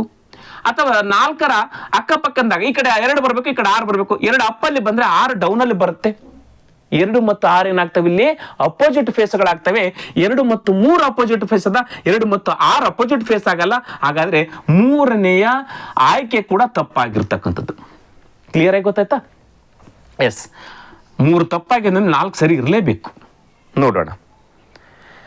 2 ಮತ್ತು 3 ಒಂದಕ್ಕೆ ಪಾರ್ಶ್ವಮುಖದಲ್ಲಿದ್ದಾವೆ. ಒಂದಕ್ಕೆ ಪಾರ್ಶ್ವಮುಖ ನೋಡ್ರಿ, ಒಂದಕ್ಕೆ ಪಾರ್ಶ್ವಮುಖದಲ್ಲಿದ್ದಾವೆ 2 ಮತ್ತು 3. ಹೌದು ತಾನೆ? ಒಂದಕ್ಕೆ 2 ಮತ್ತು 3 ಪಾರ್ಶ್ವ. ನೋಡ್ರಿ, ಇಲ್ಲಿ ಒಂದಿತ್ತಂತ ಇಟ್ಕೊಳ್ಳಿ, 2 ಮತ್ತು 3 ಪಾರ್ಶ್ವಮುಖಗಳು. ಹೌದು ತಾನೆ? ಈ ಕಡೆ 2 ಇದ್ರೆ ಈ ಕಡೆ 3 ಇರಬೇಕು. 2ಕ್ಕೆ 3 ಪಾರ್ಶ್ವಮುಖಗಳಂದ್ಮೇಲೆ 2 ಮತ್ತು 3 ಏನಾಗ್ತಾವ? ಅಪೋಸಿಟ್ ಫೇಸ್ಗಳಾಗ್ತವೆ. ಅವ್ರು 2 ಮತ್ತು 3 ಅಪೋಸಿಟ್ ಫೇಸ್ ಅಂತ ಕೊಟ್ಟಿದ್ದಾರೆ. ಹಾಗಾದ್ರೆ 4ನೇ ಆಯ್ಕೆ ಸರಿಯಾಗಿರುತ್ತೆ. ಅಥವಾ ಒಂದಕ್ಕೆ 2 ಮತ್ತು 3 ಪಾರ್ಶ್ವಮುಖಗಳಂದಾಗ ಇಲ್ಲಿ 1 ಬಂತ, ಇಲ್ಲಿ 2 ಬರ್ಬೋದು, ಇಲ್ಲಿ 3 ಬರ್ಬೋದು. ಅವು ಕೂಡ ಏನಾಗ್ತವೆ? ಅಪೋಸಿಟ್ ಫೇಸ್ಗಳಾಗ್ತವೆ. ಅಥವಾ 1 ಇಲ್ಲಿ ಬಂತಂತ ಇಟ್ಕೊಳ್ರಿ, 2 ಇಲ್ಲಿ ಬರುತ್ತೆ, ಇದ್ರ ಅಪೋಸಿಟ್ ಇಲ್ಲಿ ಪಾರ್ಶ್ವಮುಖಗಳು 3 ಈ ಕಡೆ ಹಿಂದೆ ಬರುತ್ತೆ. ಅವಾಗ ಏನಾಗ್ತವೆ? ಇದು ಫ್ರಂಟ್ ಬಂದ್ರೆ ಇದು ಬ್ಯಾಕ್ ಬರುತ್ತೆ, ಅಪೋಸಿಟ್ ಫೇಸ್ ಆಗ್ತದೆ. ಹಾಗಾದ್ರೆ 4ನೇ ಆಯ್ಕೆ ಸರಿಯಾಗಿರ್ತಕ್ಕಂಥದ್ದು. ಆಯ್ಕೆ 4 ಕರೆಕ್ಟ್ ಆಗಿರ್ತಕ್ಕಂಥ ಉತ್ತರ ಇದು. ಒಬ್ಬ ಮನುಷ್ಯ ಈಶಾನ್ಯಕ್ಕೆ ಮುಖ ಮಾಡಿ ನಿಂತಿದ್ದಾನೆ. 90 ಡಿಗ್ರಿ ಅಪ್ರದಕ್ಷಿಣ ದಿಕ್ಕಿನಲ್ಲಿ ಅಂದ್ರೆ ಆಂಟಿ ಕ್ಲಾಕ್ ವೈಸ್ ತಿರುಗುತ್ತಾನೆ. ನಂತರ 135 ಡಿಗ್ರಿ ಪ್ರದಕ್ಷಿಣಾಕಾರವಾಗಿ ಕ್ಲಾಕ್ ವೈಸ್ ತಿರುಗುತ್ತಾನೆ. ಈಗ ಅವನು ಯಾವ ದಿಕ್ಕಿನತ್ತ ಮುಖ ಮಾಡಿದ್ದಾನೆ? ಈ ಕ್ವಶನ್ ನೋಡ್ರಿ, ಇಲ್ಲಿ ಕೇಳಿದರೆ SSC ಟೆಕ್ಸ್ಟ್ ಬುಕ್ ಇದಲ್ಲ, ಟೆಕ್ಸ್ಟ್ ಬುಕ್ ಅಲ್ಲಿ ಆ ಒಂದು ವೆಬ್ ಇಂದ ಕ್ವಶನ್. ಅಥವಾ ಈ ಕ್ವಶನ್ ಎಲ್ಲಿ ನಡೆದಿದೆ ಅಂತಂದ್ರೆ UP ಪೊಲೀಸ್ ಅಲ್ಲಿ ಕ್ವಶನ್ ಕೇಳಿದ್ದಾರೆ. 25/1/2021 ಶಿಫ್ಟ್ 3 ಈ ಕ್ವಶನ್ ಅನ್ನ ಕೇಳಿದ್ದಾರೆ. ಎಸ್, ಇರ್ಲಿ. ನಿಮಗೆ ದಿಕ್ಕುಗಳ ಬಗ್ಗೆ, 4 ದಿಕ್ಕುಗಳ ಬಗ್ಗೆ ಗೊತ್ತು. ಇದು ಉತ್ತರ ಇದ್ರೆ ಇದು ಪೂರ್ವ ಇರುತ್ತೆ, ಇದು ದಕ್ಷಿಣ ಇರುತ್ತೆ, ಇದು ಪಶ್ಚಿಮ ಇರುತ್ತೆ. ಇವುಗಳ ನಡುವೆ 90 ಡಿಗ್ರಿ ಇರುತ್ತೆ ಅಂತ ಗೊತ್ತು ನಿಮಗೆ. 90 ಡಿಗ್ರಿ ಇವು ಮುಖ್ಯ ದಿಕ್ಕುಗಳು. ಇವುಗಳ ನಡುವೆ ಮತ್ತೆ ಉಪ ದಿಕ್ಕುಗಳು ಏನಾದರೂ ತೆಗೆದುಕೊಂಡಾಗ ಈ 90 ಡಿಗ್ರಿ ಇರ್ತಕ್ಕಂಥದ್ದು ಏನಾಗುತ್ತೆ? ಇದು 45, ಇದು 45 ಆಗುತ್ತೆ. ಎಲ್ಲವೂ ಕೂಡ ಏನಾಗುತ್ತೆ? 45 ಅಂದ್ರೆ 90ನ ಛೇದಿಸ್ತವೆ, 2 ಭಾಗ ಮಾಡ್ತವೆ. ಪ್ರತಿಯೊಂದೊಂದು ಏನಾಗ್ತವೆ? 45 ಆಗ್ತಾ ಹೋಗ್ತವೆ. ಹೌದಾ? ಎಸ್, ಇವುಗಳ ಬಗ್ಗೆ ಗೊತ್ತು. ಈಗ ದಿಕ್ಕಂತೆ ಇದು ಈ ಪೂ, ಆಗ್ನೇಯ ದ, ಇದು ನೈಋತ್ಯ ನೈಪವ ದಿಕ್ಕುಗಳ ಬಗ್ಗೆ ಗೊತ್ತಾಯ್ತು. ಈಗ ಅವ್ರು ಹೇಳಿದ್ದಾರೆ ಒಬ್ಬ ಮನುಷ್ಯ ಈಶಾನ್ಯಕ್ಕೆ ಮುಖ ಮಾಡಿ ಈಶಾನ್ಯ ಈ ಕಡೆ ತಾನೆ, ಈಶಾನ್ಯಕ್ಕೆ ಮುಖ ಮಾಡಿ ನಿಂತಿದ್ದಾನೆ. ಈ ಕಡೆ ಮುಖ ಮಾಡಿದ್ದಾನೆ. ನಮಗೆ ಗೊತ್ತು clockwise, anti clockwise. Clockwise ಅಂದ್ರೆ ಈ ಕಡೆ ಗಡಿಯಾರ ಹೆಂಗೆ ತಿರುಗುತ್ತೆ ಹಿಂಗೆ ತಿರುಗಿದ್ರೆ clockwise. Anti clockwise ಅಂದ್ರೆ opposite. Yes, 90 degree anti clockwise ತಿರುಗ್ತಾನೆ. 90 ಡಿಗ್ರಿ ನೋಡ್ರಿ, ಈ ಕಡೆ ಮುಖ ಮಾಡಿದ್ರೆ ಆಂಟಿ ಕ್ಲಾಕ್ ವೈಸ್ ಅಂದ್ರೆ ಈ ಕಡೆ ಬರ್ತಾನೆ. ಈ ಕಡೆ ಎಷ್ಟು ಡಿಗ್ರಿ? 90 ಡಿಗ್ರಿ. ಇದು 45, ಇದು 45. ನೋಡ್ರಿ, ಈ ಕಡೆ ತಿರುಗಿದ, ಇದು ಆಂಟಿ ಕ್ಲಾಕ್ ವೈಸ್. ಈಗ ಯಾವ ಕಡೆ ಮುಖ ಮಾಡಿದ? ವಾಯುವ್ಯ ಕಡೆಗೆ ಮುಖ ಮಾಡಿದ. ಯಾವ ಕಡೆ ಮುಖ ಮಾಡಿದ? ವಾಯುವ್ಯ ಕಡೆಗೆ. ಮತ್ತೆ ಮುಂದೆ ಹೇಳಿದರೆ ನಂತರ 135 ಡಿಗ್ರಿ ಕ್ಲಾಕ್ ವೈಸ್ ತಿರುಗುತ್ತಾನೆ. ಇಲ್ಲಿ ತಿರುಗಿ ಈ ಕಡೆ 135 ಡಿಗ್ರಿ. 135 ಯಾವ ಕಡೆ ಎಷ್ಟಾಗುತ್ತೆ ನೋಡ್ರಿ? ಇದು 90. ಇಲ್ಲಿಗೆ ವಾಪಸ್ ಬಂದಿವ 90, ಇದು 45, 35, 135 ಆಯ್ತಾ? 90, 45, 135 ಆಯ್ತಾ? ಎಸ್, ಈ ಕಡೆ ತಿರುಗಿದ. ಹೌದಾನೆ? ಆಂಟಿ ಕ್ಲಾಕ್, ಇದು ಆಂಟಿ ಅಲ್ಲ, ಕ್ಲಾಕ್ ವೈಸ್ 135 ಡಿಗ್ರಿ. ನೋಡ್ರಿ, ಇದು 45, ಇದು 45, ಇದು 45, 135 ಆಯ್ತಾ? ಎಸ್, 135 ಡಿಗ್ರಿ ತಿರುಗಿ ಈ ಕಡೆ ಮುಖ ಮಾಡಿ ನಿಂತ. ಇದು ಕ್ಲಾಕ್ ವೈಸು. ಈ ಕಡೆ ತಿರುಗಿದ್ರೆ ಆಂಟಿ ಕ್ಲಾಕ್ ವೈಸು. ಕ್ವಶನ್ ಈಗ ಏನು ಕೇಳಿದ್ರೆ, ಈಗ ಯಾವ ದಿಕ್ಕಿನತ್ತ ಮುಖ ಮಾಡಿದ್ರೆ? ಈಗ ಈ ಕಡೆ ದಿಕ್ಕಿಗೆ ಮುಖ ಮಾಡಿದ್ರೆ ಪೂರ್ವಕ್ಕೆ ಮುಖ ಮಾಡಿದ್ದಾನೆ. Right answer. ಆಯ್ಕೆ 2 ಕರೆಕ್ಟ್ ಆಗಿರ್ತಕ್ಕಂಥದ್ದು. ನೋಡ್ರಿ, ದಿಕ್ಕುಗಳ ರಿಲೇಟೆಡ್ ಆಗಿರ್ತಕ್ಕಂಥ ಅತಿ ಸಿಂಪಲ್ ಆಗಿರ್ತಕ್ಕಂಥ ಕ್ವಶನ್ ಅನ್ನ ಕೇಳಿದ್ದಾರೆ. ಕ್ಲಿಯರ್? ಎಸ್, ಮುಂದಿನ ಕ್ವಶನ್ ನೋಡೋಣ. Question number 4. ಇಂದು ಮಂಗಳವಾರವಾಗಿದ್ದರೆ 62 ದಿನಗಳ ನಂತರ ವಾರದ ಯಾವ ದಿನವಾಗಿರುತ್ತದೆ? ನೋಡ್ರಿ, ಸಿಂಪಲ್ ಆಗಿ ನಮ್ಮಲ್ಲಿ ಕೇಳಿರ್ತಕ್ಕಂಥ ಕ್ವಶನ್ ಇದು. 62 ದಿನ ಆದ್ಮೇಲೆ ಯಾವ ದಿನ ಬರುತ್ತಂತ ಕ್ವಶನ್ ಅನ್ನ ಕೇಳಿದ್ರೆ, 62 ದಿನ ಆದ್ಮೇಲೆ ಇವತ್ತ್ಯಾವಾರಂತೆ? ಇವತ್ತು ಮಂಗಳವಾರ. ಇವತ್ತ್ಯಾವಾರ? ಮಂಗಳವಾರ. ಹೌದು ತಾನೆ? ಮಂಗಳವಾರ. ಈಗ ಏನ್ ಮಾಡ್ಬೇಕು? ಸಿಂಪಲ್. 62 ಇವತ್ತು ಮಂಗಳವಾರ ಆದ್ರೆ 62 ದಿನಗಳ ನಂತರ ಯಾವ ವಾರ ಬರ್ತಂದಾಗ ಈ 62ಕ್ಕೆ ಒಂದು ವಾರಕ್ಕೆ 7 ದಿನಗಳು, 7ರಿಂದ ಡಿವೈಡ್ ಮಾಡಬೇಕು. ಶೇಷ ಎಷ್ಟು ಉಳಿತೆ ಅಷ್ಟನ್ನ ಇದಕ್ಕೆ ಕೂಡಿಸ್ಕೊಳ್ಬೇಕಷ್ಟೇ. ಸಿಂಪಲ್. ಈಗ 62 ಇದೆ, 62ಕ್ಕೆ ನಾವು 7ರಿಂದ ಡಿವೈಡ್ ಮಾಡ್ತೀವಿ. 7 7 9 63 ಬರಲ್ಲ. 7 8 56. 7 8 ಎಷ್ಟಾಗುತ್ತೆ? 56 ಆಗುತ್ತೆ. ಶೇಷ ಎಷ್ಟು ಉಳಿತು? 6 ಉಳಿತು.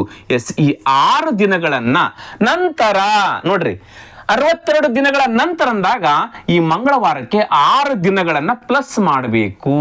6 ದಿನಗಳನ್ನ ಕೂಡಿಸ್ಕೊಳ್ಬೇಕು. 6 ದಿನಗಳನ್ನು ಕೂಡಿಸ್ಕೊಂಡ್ರೆ ಎಷ್ಟು ಬರುತ್ತೆ ನೋಡ್ರಿ? ಯಾವ ವಾರ ಬರುತ್ತೆ? ಮಂಗಳವಾರ ಆದ್ಮೇಲೆ ಬುಧವಾರ, ಗುರುವಾರ, ಶುಕ್ರವಾರ, ಶನಿವಾರ, ರವಿವಾರ, ಸೋಮವಾರ ಬರುತ್ತೆ. ಯಾವ ವಾರ ಬರುತ್ತೆ?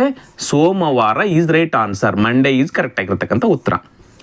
ನೀವು 6 ದಿನ ಕೂಡಿಸ್ಕೊಳ್ಬಹುದು ಅಥವಾ ಒಂದು ದಿನ ಮೈನಸ್ ಮಾಡ್ಬೋದು. 6 ಮತ್ತು 1 7 ಆಗ್ತಾನೆ. ಇಲ್ಲ 6 ಕೂಡ್ಸಂದ್ರಷ್ಟೇ, ಒಂದು ದಿನ ಮೈನಸ್ ಮಾಡಿದ್ರಷ್ಟೇ. ಮಂಗಳವಾರಕ್ಕೆ ಒಂದು ದಿನ ಹಿಂದಕ್ಕೆ ಹೋದ್ರೆ ಏನಾಗುತ್ತೆ? ಸೋಮವಾರ ಬರುತ್ತೆ. ನಿಮಗೆ ಹಿಂದ ಮುಂದೆ ಗೊತ್ತಾಗಬಾರ್ದು, ಕನ್ಫ್ಯೂಷನ್ ಆಗಬಾರ್ದು ಅನ್ನೋ ಸಲುವಾಗಿ ನಾನು ಡೈರೆಕ್ಟ್ ಆಗಿ ಮಾಡೀನಿ. 62 ದಿನಗಳ ನಂತರ ಅಂತ ಹೇಳಿದ್ರೆ ಮುಂದಿಲ್ದು ಕೊಟ್ಟಿದ್ದಾರೆ ಅವರು. 62 ದಿನಗಳ ನಂತರ ಅಂದ ಮೇಲೆ ನಾವು ಈ ಮಂಗಳವಾರಕ್ಕೆ 6 ದಿನ ಕೂಡಿಸಿದ್ರೆ ಯಾವ ಬರುತ್ತೆ? ಸೋಮವಾರ ಬರುತ್ತೆ. ಆಯ್ಕೆಯಲ್ಲಿ ಸೋಮವಾರ ಇದೆನಾ? ಎಸ್, ಆಯ್ಕೆ 2 ಕರೆಕ್ಟ್ ಆಗಿರ್ತಕ್ಕಂಥ ಉತ್ತರ. ಆಲ್ಮೋಸ್ಟ್ ಅಲ್ಲಿ 2ನೇ ಆಯ್ಕೆ ಸರಿ ಇದೆ. ಏನು ಈಗಾಗಲೇ ನಾವು ಬಿಡಿಸಿರ್ತಕ್ಕಂಥ 4 ಕ್ವಶನ್ಗಳಲ್ಲಿ 3 ಕ್ವಶನ್ ಆಯ್ಕೆ 2 ಕರೆಕ್ಟ್ ಆಗಿದ್ದಾವೆ. ಕ್ಲಿಯರ್? ಎಸ್, ನೆಕ್ಸ್ಟ್ ಕ್ವಶನ್ ನೋಡೋಣ. Question number 5. ಕೆಳಗೆ ನೀಡಲಾಗಿರುವ ಕ್ರಮಾಂಕದಲ್ಲಿರುವ ಪ್ರಶ್ನಾರ್ಥಕ ಚಿಹ್ನೆಯ ಸ್ಥಳದಲ್ಲಿ ಯಾವ ಅಂಕಿ ಬರುತ್ತದೆ? ನೋಡ್ರಿ, ಒಂದು ನಂಬರ್ ಸಿರೀಸ್ ಕೊಟ್ಟಿದ್ದಾರೆ. 147, 54, 48, 18, 15 ಮತ್ತು 6. ಇಲ್ಲಿ ಯಾವ್ದು ಬರ್ತಂತ ಕ್ವಶನ್ ಕೇಳಿದ್ರೆ, ಇದು ನಂಬರ್ ಸಿರೀಸ್ ಬೇರೆ ಬೇರೆ ಬೇರೆ ವಿಧಾನದಲ್ಲಿ ಕೂಡ ಬಿಡಿಸ್ಬೋದು. ಹೌದಾ? ಒಂದೇ ವಿಧಾನ ಅಂತೇನಿಲ್ಲ. ಕೆಲವೊಬ್ರು ಮಾನಸಿಕ ಸಾಮರ್ಥ್ಯ ಯಾವ ರೀತಿ ಆ ರೀತಿ ಬಿಡಿಸ್ತಾರೆ. ಆದ್ರೆ ಉತ್ತರ ಸರಿ ಬರಬೇಕು. ಉತ್ತರ ಏನಾದ್ರೂ ಚೇಂಜಸ್ ಬಂತಂತಂದ್ರೆ ಅದು ಒಂದು ರೀತಿ, ಒಂದು ಯಾವುದೇ ರೀತಿಯ ಒಂದು ಕ್ರಮಬದ್ಧತೆ ಇರಬೇಕು. ಸಿರೀಸ್ ಇರಬೇಕು. ನಂಬರ್ ಸಿರೀಸ್ ಅಲ್ಲಿ ಒಂದು ಕ್ರಮಬದ್ಧತೆ ಇರಬೇಕು. ಅದು ಕರೆಕ್ಟ್ ಆಗಿರ್ತಕ್ಕಂಥದ್ದಾಗುತ್ತೆ. ಈಗ ನಾನು ಬಿಡಿಸ್ತಕ್ಕಂಥದ್ದು ಕೂಡ ಇಲ್ಲಿ ನಾನು ಯಾವ ರೀತಿ ಬಿಡಿಸಿದ್ದೀನಿ ಅಂತಂದ್ರೆ, ಇದಕ್ಕಿದು ರಿಲೇಷನ್, ಇದಕ್ಕಿದು ರಿಲೇಷನ್, ಇದಕ್ಕಿದು ರಿಲೇಷನ್ ಆಗುತ್ತೆ. ಅದೇ ರೀತಿಯಾಗಿ ಇದಕ್ಕಿದು ರಿಲೇಷನ್, ಇದಕ್ಕೊಂದು ಕ್ರಮಬದ್ಧತೆ, ಅದಕ್ಕೆ ಇದೇ ರೀತಿಯಾಗಿರ್ತಕ್ಕಂಥ ಅದು ಕ್ರಮಬದ್ಧತೆ, ಅದೇ ರೀತಿಯಾಗಿ ಮುಂದಿನ ಕ್ರಮಬದ್ಧತೆ ಅದೇ ರೀತಿಯಲ್ಲಿ ಇರುತ್ತೆ. ಹಾಗಾದ್ರೆ ಯಾವ ರೀತಿಯಲ್ಲಿ ಇವು ಜೋಡಣೆ ಆಗಿದ್ದಾವೆ? ಈಗ ನೋಡಿ, 147 48 ಯಾವ ರೀತಿಯಾಗಿದ್ರೆ ಡಿವೈಡೆಡ್ ಬೈ 3. 147ಕ್ಕೆ ಡಿವೈಡೆಡ್ ಬೈ 3 ಮಾಡಿದ್ರೆ ಎಷ್ಟು ಬರುತ್ತೆ ನೋಡ್ರಿ? 3 4 12, 2 ಉಳಿತೆ 27 ಆಗುತ್ತೆ. 3 9 27. 3ರಿಂದ ಡಿವೈಡ್ ಮಾಡಿದ್ವಿ, 49 ಬಂತು. 48 -1 ಮಾಡಿದ್ವಿ, ಎಷ್ಟಾಗುತ್ತೆ? 48 ಬಂತ. ಡಿವೈಡೆಡ್ ಬೈ 3 -1 ಅದೇ ಅನುಕ್ರಮದಲ್ಲಿ ಅದಕ್ಕೆ. ಈಗ 48 48ಕ್ಕೆ ಡಿವೈಡೆಡ್ ಬೈ 3 ಮಾಡ್ತೀನಿ, ಎಷ್ಟು ಬರುತ್ತೆ ನೋಡ್ರಿ?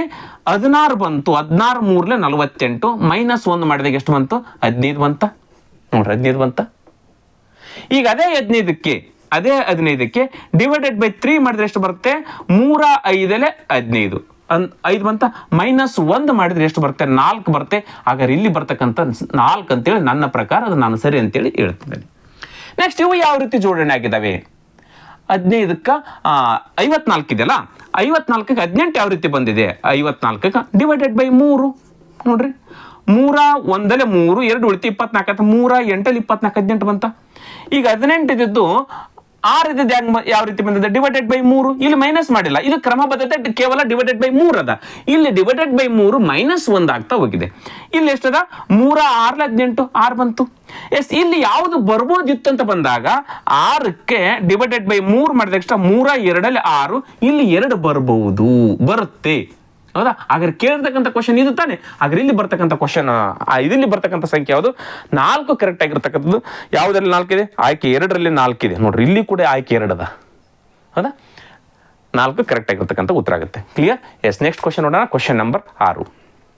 26ರಿಂದ ನಿಖರವಾಗಿ ಭಾಗ ಹೋಗುವ ಅತ್ಯಂತ ದೊಡ್ಡದಾದ 4 ಅಂಕಿಗಳನ್ನ, ಅಂದ್ರೆ 4 ಅಂಕಿಗಳನ್ನು ಗುರುತಿಸಂತಲ್ಲ, 4 ಅಂಕಿಗಳ ಸಂಖ್ಯೆಯನ್ನು ಗುರುತಿಸಂತ ಆಗ್ಬೇಕಿತ್ತದು. ಎಸ್, 26ರಿಂದ ನಿಖರವಾಗಿ ಭಾಗ ಹೋಗ್ತಕ್ಕಂಥ ಸಂಖ್ಯೆ ಅತಿ ದೊಡ್ಡ ಸಂಖ್ಯೆ ಇರಬೇಕು. ಅದು 4 ಸಂಖ್ಯೆ ಇರಬೇಕು. 4 ಅಂಕೆಯ ಸಂಖ್ಯೆ ದೊಡ್ಡದಿರಬೇಕು. ನಮಗೆ ಮೊದಲೇ 4 ಅಂಕಿಯ ದೊಡ್ಡ ಸಂಖ್ಯೆ ಯಾವುದು?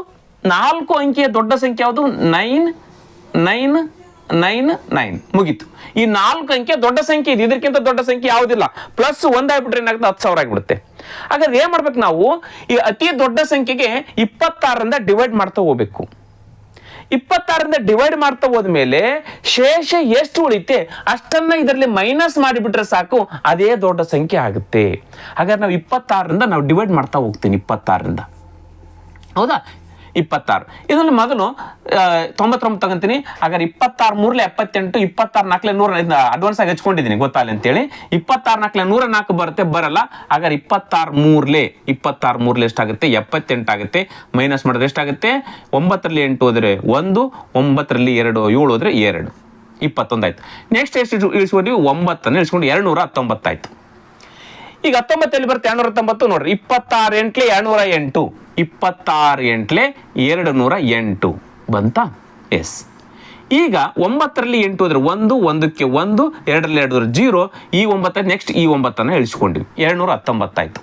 119 ಆಯ್ತು. 119 ಎಲ್ಲಿ ಬರುತ್ತೆ ನೆಕ್ಸ್ಟ್? ಈಗ 26 ಎಷ್ಟಲೇ ಬರುತ್ತೆ ನೋಡ್ರಿ, 26 7ಲೇ ಬರಲ್ಲ, 182 ಅದ. ಹಾಗಾದ್ರೆ 26 ನಾಲ್ಕಲೆ 104 ಬರುತ್ತೆ. 26 ನಾಲ್ಕಲೆ 104 ಬಂತ? ಎಸ್. ಈಗ ನೋಡ್ರಿ ಎಷ್ಟು ಉಳಿತು, 9ರಲ್ಲಿ 4 ಹೋದ್ರೆ 5, 1ಕ್ಕೆ 1 ಮುಗೀತು, 15 ಉಳಿತಾನೆ ಶೇಷ. ಎಸ್. ಈಗ 9,999ರಲ್ಲಿ 15 ಮೈನಸ್ ಮಾಡಿದ್ರೆ ಯಾವ ಸಂಖ್ಯೆ ಬರುತ್ತೆ, ಅದೇ ಸಂಖ್ಯೆನೆ 26ರಿಂದ ನಿಶೇಷವಾಗಿ ಭಾಗ ಹೋಗ್ತಕ್ಕಂಥ ದೊಡ್ಡ ಸಂಖ್ಯೆ. ಹಾಗಾದ್ರೆ ಎಷ್ಟು ಬರ್ತದೆ, 9,999ರಲ್ಲಿ ಈ ಶೇಷ ಉಳಿದು ಅದನ್ನ ಮೈನಸ್ ಮಾಡಿಬಿಡ್ಬೇಕು. 9ರಲ್ಲಿ 5 ಹೋದ್ರೆ 4, 9ರಲ್ಲಿ 8 1 ಹೋದ್ರೆ 8, 9 9,984 ಏನಿದಲ್ಲ, ಈ 26ರಿಂದ ಡಿವೈಡ್ ಆಗ್ತಕ್ಕಂಥ ಅತಿ ದೊಡ್ಡ ಸಂಖ್ಯೆ. ಇದಕ್ಕಿಂತ ದೊಡ್ಡ ಸಂಖ್ಯೆ ಇಲ್ಲ. 4 ಅಂಕೆ ಅತಿ ದೊಡ್ಡ ಸಂಖ್ಯೆ 9,984. ಹೌದಾ, ಇದಕ್ಕಿಂತ ದೊಡ್ಡ ಸಂಖ್ಯೆ 4 ಅಂಕೆ ಇಲ್ಲ. 4 ಅಂಕೆ ಬೇಕಂತ ಯಾವ್ದಿರುತ್ತೆ ನೋಡಿ, ದೊಡ್ಡ ಸಂಖ್ಯೆ ಇದ್ರೆ ಇದ್ರ ಮುಂದಿನ ದೊಡ್ಡ ಸಂಖ್ಯೆ ಯಾವ್ದು ಗೊತ್ತಾ, 26 ಸೇರಿಸ್ಬಿಡ್ರಿ ಮುಗಿತ್ತು. 26 ಸೇರಿಸಿ ಎಷ್ಟಾಗುತ್ತೆ ನೋಡ್ರಿ, 4 6 10 ಕೈಲ ಬಂತು 1, 8 2 10 1 11 ಕೈಲ ಬಂತು 1, 9 1 10 ಕೈಲ ಬಂತು 1, 9 1 10 ನೋಡ್ರಿ, 10,010 ಇರುತ್ತೆ. ಇಲ್ಲಿ ಸಂಖ್ಯೆಗಳು ಎಷ್ಟು ಬರ್ತವೆ, 5 ಬರ್ತವೆ. ಅದಕ್ಕೋಸ್ಕರ 4 ಅಂಕೆ ಅತಿ ದೊಡ್ಡ ಸಂಖ್ಯೆ ಯಾವ್ದಾಗ್ತದೆ, 9,984 ಕರೆಕ್ಟ್ ಆಗಿರ್ತಕ್ಕಂಥದ್ದು. ಇದು ನಿಶೇಷವಾಗಿ ಭಾಗ ಹೋಗ್ತಕ್ಕಂಥದ್ದು. ಆಯ್ಕೆಯಲ್ಲಿ 9,984 ಇದೆನಾ? ಎಸ್. 9,000 ಆಯ್ಕೆ 3 ಕರೆಕ್ಟ್ ಆಗಿರ್ತಕ್ಕಂಥ ಉತ್ತರ. ಇದು ಮಾತ್ರ ನಿಶೇಷವಾಗಿ ಭಾಗ ಹೋಗುತ್ತೆ ನೋಡ್ರಿ, ಅದು ಗೊತ್ತಾಗುತ್ತೆ ನಿಮಗೆ, ಹೋಗುತ್ತಿಲ್ಲ ಅಂತ ನೋಡ್ರಿ. 9,984 ಹೌದಾ, 26ರಿಂದ 26 ಇಲ್ಲಿ ತನಕ ನೋಡ. 26 ಮೂರ್ಲೆ 78, ಎಷ್ಟು ಉಳಿತು ಶೇಷ, 21 ಉಳಿತು. 8 ಇಳಿಸ್ಕೊಂಡ್ವಿ, 218 ಆಯ್ತು. ನೆಕ್ಸ್ಟ್ 26 ಎಂಟ್ಲೆ ಎಷ್ಟೊತ್ತು, 208 ಆಯ್ತು. ಎಷ್ಟು ಉಳಿತು, 18ರಲ್ಲಿ 8 10 ಉಳಿತು. ಈ 4 ಇಳಿಸ್ಕೊಂಡ್ವಿ, 104 ಆಯ್ತು. 26 ನಾಲ್ಕಲೆ ನೋಡ್ರಿ, 26 ನಾಲ್ಕಲೆ 104 ಆಯ್ತು. ಶೇಷ ಎಷ್ಟು ಉಳಿತು, 0 ಉಳಿತಾನೆ. ಹಾಗಾದ್ರೆ ಅತಿ ದೊಡ್ಡ ಸಂಖ್ಯೆ ಏನಾಗುತ್ತೆ, 9,984 ಕರೆಕ್ಟ್ ಆಗಿರತಕ್ಕಂಥ ಉತ್ತರ. ಕ್ಲಿಯರ್? ಎಸ್. ಮುಂದಿನ ಕ್ವಶನ್ ನೋಡೋಣ. Question number 7. ಕೆಳಗೆ ನೀಡಲಾಗಿರುವ ವೆನ್ ಚಿತ್ರದಲ್ಲಿ ಮಹಿಳೆಯರು, ಕವಿಗಳು ಮತ್ತು ರಾಜಕಾರಣಿಗಳ ಸಂಬಂಧವನ್ನ ಅತ್ಯುತ್ತಮವಾಗಿ ಪ್ರತಿನಿಧಿಸುವ ಆಯ್ಕೆಯನ್ನ ಆರಿಸಿರಿ. ನೋಡ್ರಿ, ವೆನ್ ಎಕ್ಸೆಲ್ಲಿ ತುಂಬಾ ಇಂಪಾರ್ಟೆಂಟ್ ಆಗಿರ್ತಕ್ಕಂಥ ಕ್ವಶನ್. ಈ ಕ್ವಶನ್ ಅನ್ನ SSC CGL 2011ರಲ್ಲಿ ಕ್ವಶನ್ ಕೇಳಿದ್ದಾರೆ. ಕರೆಕ್ಟ್ ಆಗಿ ಈ ಮೂವರನ್ನ ಪ್ರತಿನಿಧಿಸ್ತಕ್ಕಂಥ ವೆನ್ ಡಯಾಗ್ರಾಮ್ ಯಾವುದಿದೆ ನೋಡ್ಕೊಳ್ಬೇಕು. ಇವ್ರು ಮೂವರು ಯಾವ ರೀತಿ ಇದ್ದಾರೆ, ಒಬ್ರಿಗೊಬ್ರು ಸಂಬಂಧ ಇದೆನಾ, ಅಥವಾ ಯಾವುದೇ ರೀತಿ ಸಂಬಂಧ ಇರ್ಲಾರ್ದಂತಕ್ಕಂಥ ಯಾವುದು. ಇಲ್ಲಿ ನೋಡ್ರಿ, ಮಹಿಳೆಯರು ಕವಿಗಳು ಇರ್ತಾರೆ, ಮಹಿಳೆಗಳು ರಾಜಕಾರಣಿಗಳು ಇರ್ತಾರೆ ತಾನೆ. ಅಂದ್ರೆ ಮಹಿಳೆಯರು ಕಾಮನ್ ಆಗಿ 2 ಕಡೆ ಇರ್ತಾರೆ. ಕವಿಗಳು ಕೂಡ ರಾಜಕಾರಣಿಗಳು ಇರ್ತಾರೆ, ಕವಿಗಳು ಕೂಡ ಮಹಿಳೆಯರು ಇರ್ತಾರೆ. ಕ್ಲಿಯರ್ ಇದು? ಕೆಲವು ಮಹಿಳೆಯರು ಕವಿಗಳು, ಕೆಲವು ಮಹಿಳೆಯರು ರಾಜಕಾರಣಿಗಳು. ಎಸ್. ಕೆಲವು ಕವಿಗಳು ಮಹಿಳೆಯರು, ಕೆಲವು ಕವಿಗಳು ರಾಜಕಾರಣಿಗಳು. ಎಸ್. ಕೆಲವು ರಾಜಕಾರಣಿಗಳು ಕವಿಗಳು, ಕೆಲವು ರಾಜಕಾರಣಿಗಳು ಮಹಿಳೆಗಳು. ಅಂದ್ರೆ ಇವು ಮೂವರಿಗೂ ಕೂಡ ಒಂದು ರೀತಿಯ ಸಂಬಂಧ ಇದೆ, ಎಲ್ಲವೂ ಕೂಡ ಸಂಬಂಧ ಇದೆ. ಕೆಲವೊಬ್ರು 3 ಆಗಿರಬಹುದು. ಒಬ್ಬ ಮಹಿಳೆ ರಾಜಕಾರಣಿನೂ ಆಗಿರ್ಬೋದು, ಕವಿನೂ ಆಗಿರ್ಬೋದು. ಹೌದಾನೆ? ಹಾಗಾದ್ರೆ ಯಾವುದು ಬರ್ತವೆ ಅನ್ನೋ ಚಿತ್ರ ಇಲ್ಲಿ ನೋಡ್ರಿ, 3 ಸೇರಿಸಿರ್ತಕ್ಕಂಥದ್ದು. ಅಂದ್ರೆ ಇಲ್ಲಿ ನೋಡ್ರಿ, ಇದು ಮಹಿಳೆಯರನ್ನ ಸೂಚಿಸಿದ್ರೆ, ಇದು ರಾಜಕಾರಣಿಗಳನ್ನ ಸೂಚಿಸಿದ್ರೆ, ಇದು ಕವಿಗಳನ್ನ ಸೂಚಿಸಿದ್ರೆ, ಇದು ಮಹಿಳೆ, ಇದು ರಾಜಕಾರಣಿ, ಇದು ಕವಿಗಳು. ಈ ಭಾಗದಲ್ಲಿ ಕವಿಗಳೂ ಹೌದು, ರಾಜಕಾರಣಿನೂ ಹೌದು, ಮಹಿಳೆಯರು ಹೌದು. ಹೌದು ತಾನೆ, ಇರ್ತಾರೆ ತಾನೆ. ಈ ಭಾಗದಲ್ಲಿ ಕೆಲವು ಮಹಿಳೆಯರು ರಾಜಕಾರಣಿಗಳಾಗಿರ್ತಾರೆ ತಾನೆ. ಈ ಭಾಗದಲ್ಲಿ ಕೆಲವು ರಾಜಕಾರಣಿಗಳು ಕವಿಗಳಿದ್ದಾರೆ, ಇಲ್ಲಿ ಕೆಲವು ಮಹಿಳೆಯರು ಕವಿಗಳಿದ್ದಾರೆ, ಮಹಿಳೆಯರು ಇದ್ದಾರೆ, ರಾಜಕಾರಣಿಗಳಿದ್ದಾರೆ, ಕವಿಗಳು ಕೂಡ ಇದ್ದಾರೆ. ಕೇವಲ ಮಹಿಳೆಯರು ಇದ್ದಾರೆ ತಾನೆ. ರಾಜಕಾರಣಿ ಇಲ್ಲದೆ ಇರ್ತಕ್ಕಂಥವ್ರು, ಕವಿಗಳಿಲ್ಲದೆ ಇರ್ತಕ್ಕಂಥವ್ರು ಮಹಿಳೆಯರು ಇದ್ದಾರೆ ತಾನೆ. ರಾಜಕಾರಣಿಗಳು ಮಹಿಳೆಯರು ಇಲ್ಲದೆ ಇರ್ತಕ್ಕಂಥ ರಾಜಕಾರಣ ಅಂದ್ರೆ ಪುರುಷ ರಾಜಕಾರಣಿಗಳಿದ್ದಾರೆ, ಮತ್ತು ಕವಿಗಳ ಅಲ್ಲದ ರಾಜಕಾರಣಿಗಳಿದ್ದಾರೆ ತಾನೆ. ಇಲ್ಲಿ ಬರ್ತಾರೆ. ಇಲ್ಲಿ ಕೇವಲ ಕವಿಗಳು ಇವರು, ಮಹಿಳೆಯರನ್ನೂ ಅಲ್ಲ ಇವರು, ಮತ್ತು ರಾಜಕಾರಣಿಗಳಲ್ಲ, ಕೇವಲ ಕವಿಗಳು. ಹೌದಾನೆ? ಎಸ್, ಹಾಗಾದ್ರೆ ಕರೆಕ್ಟ್ ಆಗಿ ಸೂಚಿಸ್ತಕ್ಕಂಥದ್ದು ಇದು. ಹೌದಾ? ಒಂದನೇದ್ದು ಈ ರೀತಿ ಅದ. ಈ ರೀತಿ ಇದ್ದಾಗ ನೋಡ್ರಿ, ಈ ಎರಡು ವೆನ್ನು ಚಿತ್ರ ಯಾವುದೇ ರೀತಿಯ ಸಂಬಂಧ ಇಲ್ಲ ಅಂತ ಹೇಳುತ್ತೆ. ಯಾವುದೇ ರೀತಿಯ ಸಂಬಂಧ, ಒಂದು ಮಾತ್ರ ಸಂಬಂಧ ಇದೆ ಎರಡಕ್ಕೂ, ಆದ್ರೆ ಇವೆರಡು ಯಾವುದೇ ಸಂಬಂಧ ಇಲ್ಲ ಅಂತ ಹೇಳುತ್ತೆ. ಇಲ್ಲಿ ಮೂರಕ್ಕೂ ಕೂಡ ಅನ್ಯೋನ್ಯತೆ ಇದೆ. ಹೌದಾ? ಹಾಗಾದ್ರೆ ಇದು ಕೂಡ ಅಲ್ಲ. ಹಾಗಾದ್ರೆ ಎರಡನೇದ್ದು ಮೂರು ಸಪರೇಟ್ ಬೇರೆ ಬೇರೆದ, ಅದು ಕೂಡ ಅಲ್ಲ. ಮೂರನೇದ್ದು ಒಂದರೊಳಗೊಂದಿದೆ ನೋಡ್ರಿ. ಯಾವ ರೀತಿ ಅಂತಂದಾಗ ಇದು ಏನನ್ನು ಹೇಳಿಕೊಡುತ್ತೆ? ಎಲ್ಲಾ ಕವಿಗಳು ರಾಜಕಾರಣಿಗಳು, ಸಾಧ್ಯತೆ ಇದೆನಾ? ಅಥವಾ ಎಲ್ಲಾ ಮಹಿಳೆಯರು ರಾಜಕಾರಣಿಗಳಂತ ಹೇಳುತ್ತೆ, ಸಾಧ್ಯನಾ? ಅಥವಾ ಎಲ್ಲಾ ರಾಜಕಾರಣಿಗಳು ಮಹಿಳೆಯರಂತ ಹೇಳುತ್ತೆ. ಇದು ಬರ್ತಕ್ಕಂಥದ್ದು ಟೋಟಲ್ ಈ ಸಮುದಾಯದ ಒಳಗಡೆನೆ ಬಂದ್ಬಿಡುತ್ತೆ. ನಾವು ಈ ಸಮುದಾಯನ ಮಹಿಳೆಯರಂತ ತೆಗೆದುಕೊಂಡ್ರೆ ಎಲ್ಲಾ ಮಹಿಳೆಯರು ಕವಿಗಳಿರ್ತಾರೇನು? ಇಲ್ಲ. ಅಥವಾ ಎಲ್ಲಾ ಮಹಿಳೆಯರು ರಾಜಕಾರಣಿಗಳಿರ್ತಾರೆ? ಇಲ್ಲ. ಹೌದು ತಾನೆ? ಅದಕ್ಕೋಸ್ಕರ ಮೂರನೇದು ಕೂಡ ಅಲ್ಲ, ನಾಲ್ಕನೇದು ಸರಿಯಾಗಿರ್ತಕ್ಕಂಥ ಉತ್ತರ ಆಗುತ್ತೆ. ಕ್ಲಿಯರ್? ನೋಡ್ರಿ, SSC CGL 2011 ಕ್ವಶನ್ ಅನ್ನು ಕೇಳಿದ್ದಾರೆ. ಕ್ಲಿಯರ್? ಎಸ್, ಮುಂದಿನ ಕ್ವಶನ್ ನೋಡೋಣ. Question number 8. ಲತಾ, ಅಲ್ಕಾ, ರಾಣಿ, ಆಶಾ, ಸಹನಾ ಎಂಬ 5 ಸ್ನೇಹಿತರಲ್ಲಿ ಲತಾ ತನ್ನ 3 ಸ್ನೇಹಿತರಿಗಿಂತ ದೊಡ್ಡವಳು. ಅಲ್ಕಾಳು ಆಶಾ ಮತ್ತು ಲತಾ ಅವರಿಗಿಂತ ಚಿಕ್ಕವಳು. ರಾಣಿ ಸಹನಾಗಿಂತ ಹಿರಿಯಳು. ಇಲ್ಲಿ ಸ್ವಲ್ಪ ಚೇಂಜಸ್ ಅದ, ಇಂಗ್ಲಿಷ್ ಅಲ್ಲಿ ಬೇರೆ ಅದ. ರಾಣಿ ಸಹನಾಗಿಂತ ಚಿಕ್ಕವಳು ಅಂತ ಇಲ್ಲಿ ಅದ, ಆದ್ರೆ ಇಂಗ್ಲಿಷ್ ಅಲ್ಲಿಂದ Rani is older than only Sahana. ಸಹನಾಗಿಂತ ಮಾತ್ರ ದೊಡ್ಡವಳು. ಯಾರು? ರಾಣಿ. ಸಹನಾಗಿಂತ ಮಾತ್ರ ದೊಡ್ಡವಳು. ಇಂಗ್ಲಿಷ್ ಅಲ್ಲಿ ಕರೆಕ್ಟ್ ಅದ. ಇಲ್ಲಿ ಏನಂತ, ರಾಣಿ ಸಹನಾಗಿಂತ ಹಿರಿಯಳು ಅಂದ್ಮೇಲೆ ಸಹನಾಗಿ ಮಾತ್ರ ಹಿರಿಯಳಾಗ್ತಾಳೆ. ಸಹನಾಗಿಂತ ಹಿರಿಯಳು ಅಂದ್ರೆ ಸಹನಾಗಿಂತ ಚಿಕ್ಕವ್ರಿನ್ನ ಇರ್ತಾರೆ ಅಂತ ಅರ್ಥ ಆಗುತ್ತೆ. ಹೌದಾ? ಓನ್ಲಿ ಸಹನಾ ಅಂತ ಇದೆ. ಎಸ್, ಇವರಲ್ಲಿ ಅತ್ಯಂತ ಹಿರಿಯರು ಯಾರು ಅಂತ ಕ್ವಶನ್ ಕೇಳಿ. ಯಾರು ಅತ್ಯಂತ ಹಿರಿಯರು? ಎಷ್ಟು ಸಿಂಪಲ್ ಅದ ನೋಡ್ರಿ. ಒಂದೇ ಸ್ಟೇಟ್ಮೆಂಟ್ ಏನದ? ಲತಾ ತನ್ನ 3 ಸ್ನೇಹಿತರಿಗಿಂತ ದೊಡ್ಡವಳು. ಇಲ್ಲಿ ನೋಡ್ರಿ, ಎಷ್ಟು ಜನ ಇದ್ದಾರೆ ಅವರು? 1 2 3 4 5 ಜನ ಇದ್ದಾರೆ. 1 2 3 4 5 ಜನ ಇದ್ದಾರೆ. ಲತಾ ತನ್ನ 3, ಈ ಕಡೆ ಚಿಕ್ಕವರು ಈ ಕಡೆ ಹಿರಿಯರು ಬರ್ತಾವತ್ತೀನಿ. ಲತಾ ತನ್ನ 3 ಸ್ನೇಹಿತರಿಗಿಂತ ಹಿರಿಯರು. 1ನೇ ಸ್ನೇಹಿತ, 2ನೇ ಸ್ನೇಹಿತ, 3ನೇ ಸ್ನೇಹಿತರಿಗಿಂತ ಹಿರಿಯಳು ಯಾರಂತ? ಲತಾ ಅಂತೆ.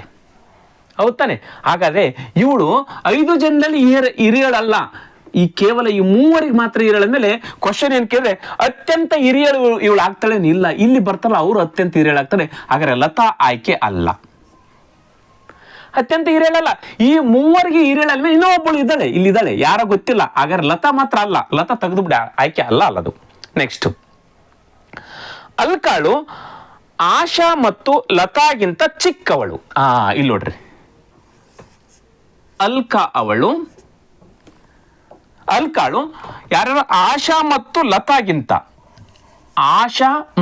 ಲತಾಗಿಂತ ಚಿಕ್ಕವಳು ಯಾರು? ಅಲ್ಕಾ. ಹೌದಾ? ಆಶಾ ಮತ್ತು ಲತಾಗಿಂತ ಚಿಕ್ಕವಳು ಅಲ್ಕಾ ಅಂತೆ.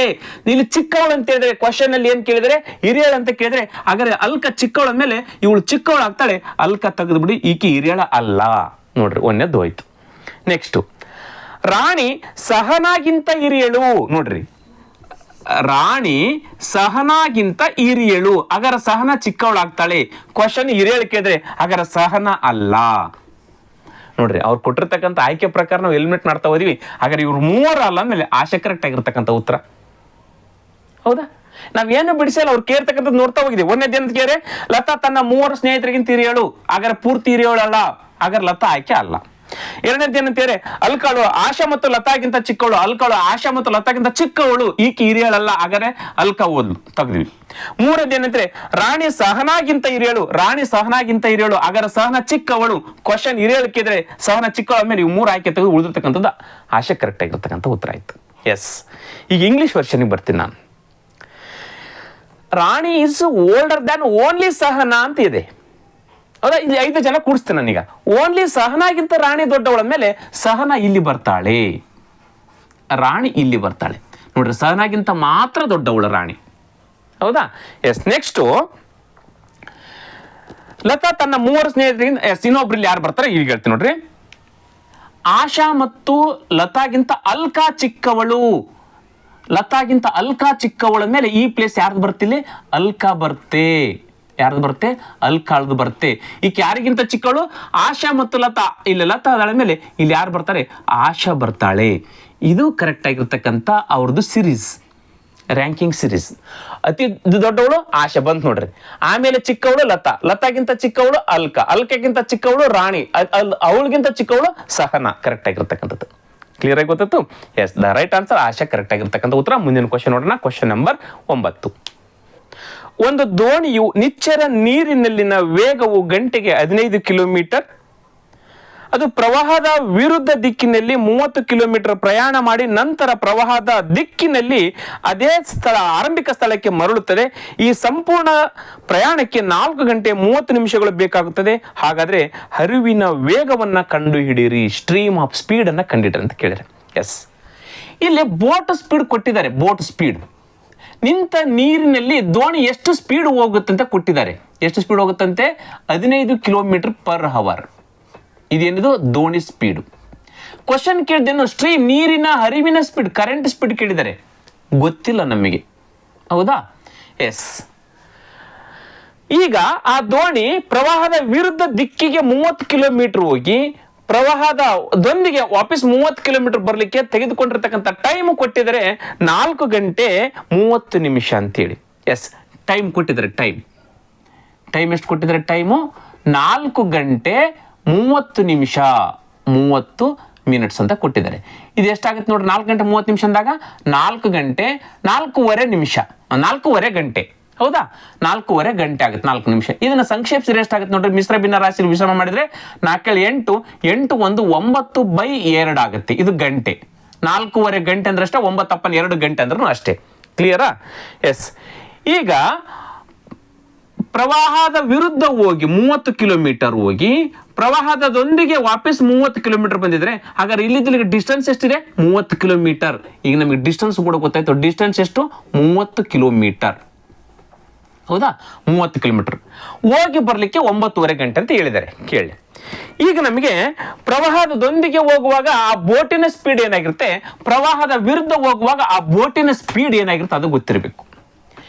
ಈಗ ಡೌನ್ ಸ್ಟ್ರೀಮ್ ನೀರಿನೊಂದಿಗೆ ಹರಿತಾ ಇದೆ ಅಂತ ಇಟ್ಕೊಳ್ಳಿ. ಡೌನ್ ಸ್ಟ್ರೀಮ್ ಸ್ಪೀಡ್ ಏನಾಗಿರುತ್ತೆ? ನೀರು ಈ ಕಡೆ ಹರಿತಾ ಇದೆ ಅಂದಮೇಲೆ, ದೋಣಿ ಸ್ಪೀಡ್ ಎಷ್ಟಿದೆ? 15 ಕಿಲೋಮೀಟರ್ ಪರ್ ಅವರ್ ಅದ. ಅವಾಗ ಇದ್ರ ಸ್ಪೀಡ್ ಏನಾಗುತ್ತೆ? ದೋಣಿದು ಜಾಸ್ತಿ ಆಗುತ್ತೆ. ಯಾಕೆ ಜಾಸ್ತಿ ಆಗುತ್ತೆ? ಈ ಅರಿವಿನ ಸ್ಪೀಡ್ ಏನಿರುತ್ತೆ ಅದು ಪ್ಲಸ್ ಆಗುತ್ತೆ. ಅಂದ್ರೆ ಡೌನ್ ಸ್ಟ್ರೀಮ್ ಹೋಗುವಾಗ boat speed plus stream speed ಆಗುತ್ತೆ. Boat speed plus stream speed ಆಗುತ್ತೆ. ಸ್ಪೀಡ್ ಇದು. ಹೌದಾ, ಸ್ಪೀಡ್ ಆಫ್ ಡೌನ್ ಸ್ಟ್ರೀಮ್. ಹೌದಾ, ಡೌನ್ ಸ್ಟ್ರೀಮ್ ಸ್ಪೀಡ್ ಏನಾಗುತ್ತೆ?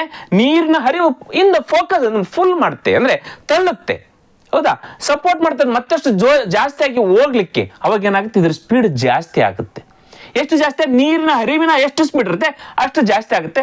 ಇಲ್ಲಿ ಹಡಗಿನ ಸ್ಪೀಡ್ ಪ್ಲಸ್ ಸ್ಟ್ರೀಮ್ ಸ್ಪೀಡ್ ಆಗುತ್ತೆ. ಅದೇ ಅಪೋಸಿಟ್ ಬರ್ಬೇಕಂದ್ರೆ ಏನಾಗುತ್ತೆ? ಅಪೋಸಿಟ್ ಬರ್ಬೇಕಂತಂದ್ರೆ ನೋಡ್ರಿ, ಅಪ್ ಸ್ಟ್ರೀಮ್ ಸ್ಪೀಡ್ ಏನಾಗುತ್ತೆ? ಹೌದಾ, boat speed minus stream speed. Boat speed ಹಿಂಗ್ ಬರ್ತಾ ಇರುತ್ತೆ, ಅಪೋಸಿಟ್ ನೀರು ತಳ್ತಾ ಇರುತ್ತೆ. ಅವಾಗಲ್ಲಿ ಏನಾಗುತ್ತೆ? ಮೈನಸ್, ವೇಗ ಕಡಿಮೆ ಆಗುತ್ತೆ. ಹೌದು ತಾನೆ? ನೀರಿಗೆ ಅಪೋಸಿಟ್ ಹೋಗುವಾಗ ಎಷ್ಟೇ ಸ್ಪೀಡ್ ಹೋದ್ರೆ ಸ್ಲೋ ಆದಂಗೆ ಅನ್ಸುತ್ತಾ? ಯಾಕೆ ಸ್ಲೋ ಆದಂಗೆ ಅನ್ಸುತ್ತ ಅಂತಂದ್ರೆ ನೀರಿನ ಸ್ಪೀಡ್ ಎಷ್ಟಿರುತ್ತೆ ಅಷ್ಟು ಮೈನಸ್ ಆಗ್ತಾ ಇರುತ್ತೆ ಸ್ಪೀಡು. ಹೌದಾ, ಹಾಗಾದ್ರೆ ಇಲ್ಲಿ ಮೈನಸ್ ಆಗುತ್ತೆ. ಈಗ ನಮಗೆ ಬೋಟ್ ಸ್ಪೀಡ್ ಗೊತ್ತು. ಬೋಟ್ ಸ್ಪೀಡ್ ಏನದ? 15. ಸ್ಟ್ರೀಮ್ ಸ್ಪೀಡ್ ಗೊತ್ತಿಲ್ಲ ನಮಗೆ, ಎಸ್ ಅಥವಾ ನಾನು ಎಕ್ಸ್ ಅಂತ ಹಚ್ಕೊಳ್ತೀನಿ. ಎಕ್ಸ್ ಅಂದ್ರೆ ಏನು? Stream speed.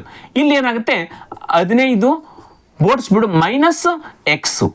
ಇದು ಅಪ್ ಸ್ಟ್ರೀಮ್ ಸ್ಪೀಡು, ಇದು ಡೌನ್ ಸ್ಟ್ರೀಮ್ ಸ್ಪೀಡು. ಕ್ಲಿಯರ್ ಆಗಿ ಗೊತ್ತಾಯ್ತಾ? ಎಸ್. ಈಗ ನೋಡ್ರಿ ಎಷ್ಟು ಈಸಿಯಾಗಿ ಮಾಡ್ಬೋದು. ಇಲ್ಲಿವರೆಗೆ ಗೊತ್ತಾಯ್ತು, ಇದು ಬೇಸಿಕ್ ಇದು, ಹೌದಾ? ಈಗ ನಾನು ಕ್ವಶನ್ ಬರ್ತೀನಿ. ಈಗ ಟೈಮ್ ಕೊಟ್ಟಿದ್ದಾರೆ, time is equal to distance divided by speed, ಇದು ಗೊತ್ತು ನಮಗೆ. ಈಗ ಹೋಗ್ಲಿಕ್ಕೆ ತೆಗೆದುಕೊಂಡಿರ್ತಕ್ಕಂಥ ಸಮಯ ಪುನಃ ವಾಪಸ್ ಬಂದಿರತಕ್ಕಂಥ ಸಮಯ ಎರಡೂ ಕೂಡಿಸಿರ 9 ಡಿವೈಡೆಡ್ ಬೈ 2 ಇರಬೇಕು. 2 ಸೇರಿಸಿ 9, 4.5 ಗಂಟೆ, ಇದೆರಡು ಸೇರಿಸಿ. ಹಾಗಾದ್ರೆ ಹೋಗ್ಲಿಕ್ಕೆ ತೆಗೆದುಕೊಂಡಿರ್ತಕ್ಕಂಥ ಸಮಯ ಎಷ್ಟು? ಸಮಯ is distance divided by speed.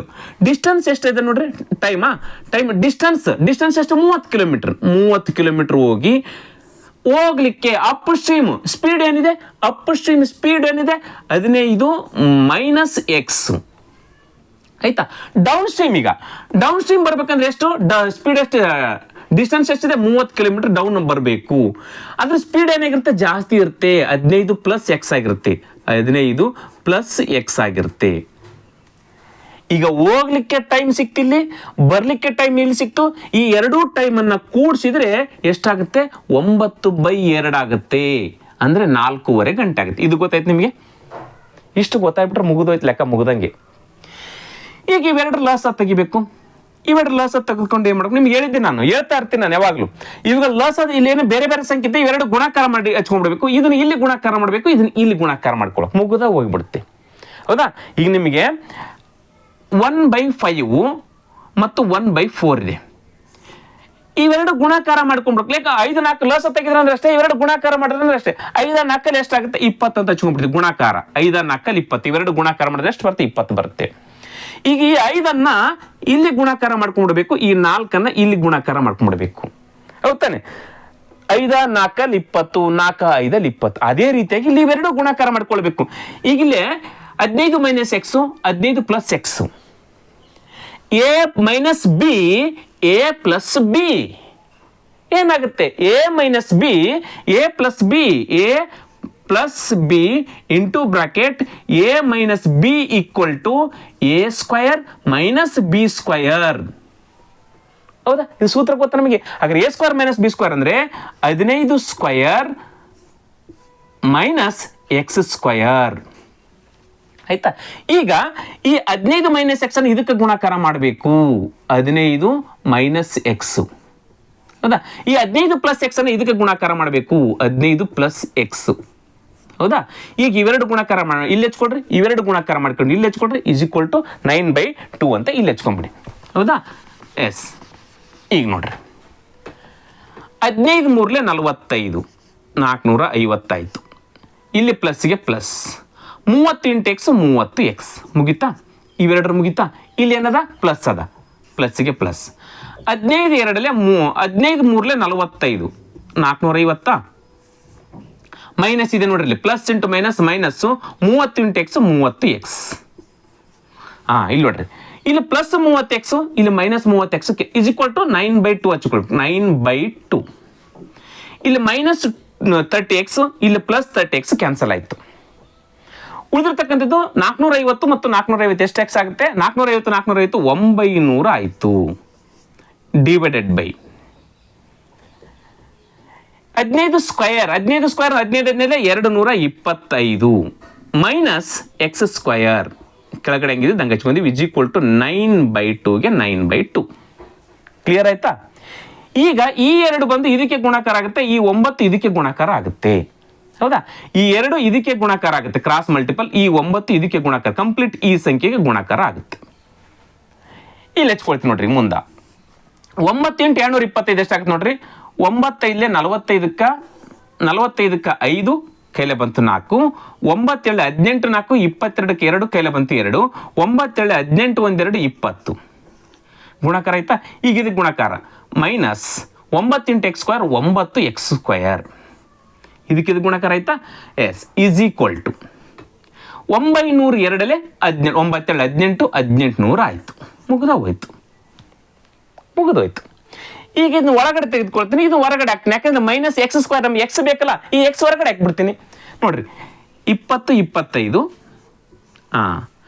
Minus ಇದು ಪ್ಲಸ್ 1800 ಇಸ್ ಈಕ್ವಲ್ ಟು ಒಳಗಡೆ ಬಂದ್ರೆ ಮೈನಸ್ 1800 ಆಯಿತು. Is equal to plus 9x square ಹೊರಗಡೆ ಬಂದರೆ ಮೈನಸ್ 9x ಸ್ಕ್ವೇರ್ ಹೊರಗಡೆ ಬಂದರೆ ಪ್ಲಸ್ 9x ಸ್ಕ್ವೇರ್ ಆಯಿತು. ಮುಗೀತಾ? ಎಸ್. ಈಗ 18 2020 18 ಹೋದ್ರೆ ಎಷ್ಟು, 1800 ಹೋದ್ರೆ ಎಷ್ಟು ಉಳಿತೆ? 25, 225 ಉಳಿತು, 225 is equal to 9x square. ಈ 9ಕ್ಕೆ 225 ಕ್ಯಾನ್ಸಲ್ ಮಾಡಕ್ಕೆ ಬರುತ್ತೆ ನೋಡ್ರಿ. 9 ಅಂದರೆ 9, ಇಲ್ಲೇ 9 3 27 ಹೋಗಲ್ಲ, 9 18 ಹೋಗುತ್ತೆ, 4 ಉಳಿಯುತ್ತೆ, 45 ಆಗುತ್ತೆ. 9 45 ನೋಡ್ರಿ. 9 ಅಂದರೆ 9, 9 18, 4 ಉಳಿತೆ 45 ಆಗುತ್ತೆ, 9 45 ಅಂದರೆ ಎಕ್ಸ್ ಸ್ಕ್ವಯರ್ ಇಸ್ ಈಕ್ವಲ್ 45. ಹಾಗಾದ್ರೆ ಎಕ್ಸ್ ಇಸ್ ಈಕ್ವಲ್ ಟು ಎಷ್ಟಾಗುತ್ತೆ? 5 ಕರೆಕ್ಟ್ ಆಗಿರ್ತಕ್ಕಂಥ ಉತ್ತರ. ಎಕ್ಸ್ ಸ್ಕ್ವಯರ್ ಯಾವ ಸಂಖ್ಯೆನ 2 ಸಾರಿ ಗುಣಾಕಾರ ಮಾಡಿದ್ರೆ 25 ಬರುತ್ತೆ, 5 ಸ್ಕ್ವಯರ್ ಆಗುತ್ತೆ. ಹಾಗಾದ್ರೆ ಎಕ್ಸ್ ಇಸ್ ಈಕ್ವಲ್ ಟು ಎಷ್ಟಾಗುತ್ತೆ? 5 km/h. ಎಕ್ಸ್ ಅಂದ್ರೆ ಏನು ತೆಗೆದುಕೊಂಡಿಲ್ಲ? Stream speed. Stream speed is equal to 5 km/h is right answer. Simple. ನಿಮಗೆ ವಿವರವಾಗಿ ತಿಳಿಸಿ ಹೇಳ್ತಾ ಇದ್ದೀನಿ ಅಷ್ಟೇ ನಾನು. ಹೌದಾ? ಇದು ಎಷ್ಟು ಪ್ರಾಕ್ಟೀಸ್ ಮಾಡಿದ್ರೆ ನೀವು ಬೇಗ ಇಲ್ಲಿ ನೋಡ್ರಿ, ಈ ಸೂತ್ರ ಬಂತು, ಇಲ್ಲಿ ಲಸ ತೆಗೆದು ಗೊತ್ತಾಗುತ್ತೆ. ನೀವು ಈ ಥರ ಮಾಡಲೇಬೇಕು, ಪ್ರಾಕ್ಟೀಸ್ ಮಾಡಲೇಬೇಕು. ಅಂದಾಗ ನಿಮಗೆ ಭಾಳ ಈಸಿ ಆಗುತ್ತೆ. ಆಯ್ಕೆ ಎಲ್ಲಿದೆನಾ? ಇದು ಎಷ್ಟಿದೆ? 5 km/h. ಎಸ್, ಆಯ್ಕೆ 1 ಕರೆಕ್ಟ್ ಆಗಿರ್ತಕ್ಕಂಥ ಉತ್ತರ. ಈಗೆಲ್ಲ ನಿಮಗೆ ಗೊತ್ತಾಗುತ್ತೆ. ಈಗ ಬೋಟ್ ಸ್ಪೀಡ್ ಗೊತ್ತಾಯ್ತು, ಸ್ಟ್ರೀಮ್ ಸ್ಪೀಡ್. ಡೌನ್ ಸ್ಟ್ರೀಮ್ ಏನಾಗುತ್ತೆ? 15 ಮತ್ತು 10 20 km/h. ಇದು down stream speed. Upstream 15 - 5 10 km speed ಏನಾಗುತ್ತೆ? ಇದು ಅಪ್ಸ್ಟ್ರೀಮ್ ಸ್ಪೀಡ್ ಆಗುತ್ತೆ. ನೀವು ಲೆಕ್ಕ ಹಾಕ್ಬೋದು. ಈಗ 30 km ಹೋಗ್ಲಿಕ್ಕೆ ಎಷ್ಟು ಟೈಮ್ ತೆಗೆದುಕೊಳ್ತಾ? ಈ ಸ್ಪೀಡಲ್ಲಿ ಲೆಕ್ಕ ಹಾಕೊಳ್ರಿ. 30 km ವಾಪಸ್ ಬರ್ಲಿಕ್ಕೆ ಈ ಸ್ಪೀಡಲ್ಲಿ ಬರ್ಲಿಕ್ಕೆ ಎಷ್ಟು ಟೈಮ್ ಆಗುತ್ತೆ ಅದನ್ನು ತೆಗೆದುಕೊಳ್ರಿ. 2 ಸೇರಿಸಿ 4.5 ಗಂಟೆ ಆಗಿರುತ್ತೆ. ಬೇಕಾದ್ರೆ ಅದು ಕೂಡ ಮಾಡಿ ತೋರಿಸ್ಲಾ? ಎಸ್, ಇಲ್ಲೇ ತೋರಿಸ್ ನೋಡ್ರಿ. ಟೋಟಲ್ ಎಷ್ಟಿದೆ? ಡಿಸ್ಟೆನ್ಸ್ 30 km ಅದ, ಡಿವೈಡೆಡ್ ಬೈ ಡೌನ್ ಸ್ಟ್ರೀಮ್ ವಾಪಸ್ ಬರ್ಲಿಕ್ಕೆ ಡಿವೈಡೆಡ್ ಬೈ 20 ಸ್ಪೀಡ್ ಅಲ್ಲಿ ಬರ್ತಾ ಇದೀವಿ. ಈ 0 ಕ್ಯಾನ್ಸಲ್. 3 ಡಿವೈಡೆಡ್ ಬೈ 2 ಟೈಮ್ ಅನ್ನ ತೆಗೆದುಕೊಳ್ಳಿತು. 3 ಡಿವೈಡೆಡ್ ಬೈ 2 ಅಂದ್ರೆ ಎಷ್ಟಾಗುತ್ತೆ ನೋಡ್ರಿ? 2ಕ್ಕೆ 2, 2 1 2, 1 ಉಳಿತು 1. ಅಂದ್ರೆ 1.5 ಗಂಟೆ ಸಮಯ ತೆಗೆದುಕೊಳ್ತದೆ. ಡೌನ್ ಸ್ಟ್ರೀಮ್ ಡೌನ್ ಅಲ್ಲಿ ಬರಕ್ಕೆ 1.5 ಗಂಟೆಯಲ್ಲಿ ಬಂತು.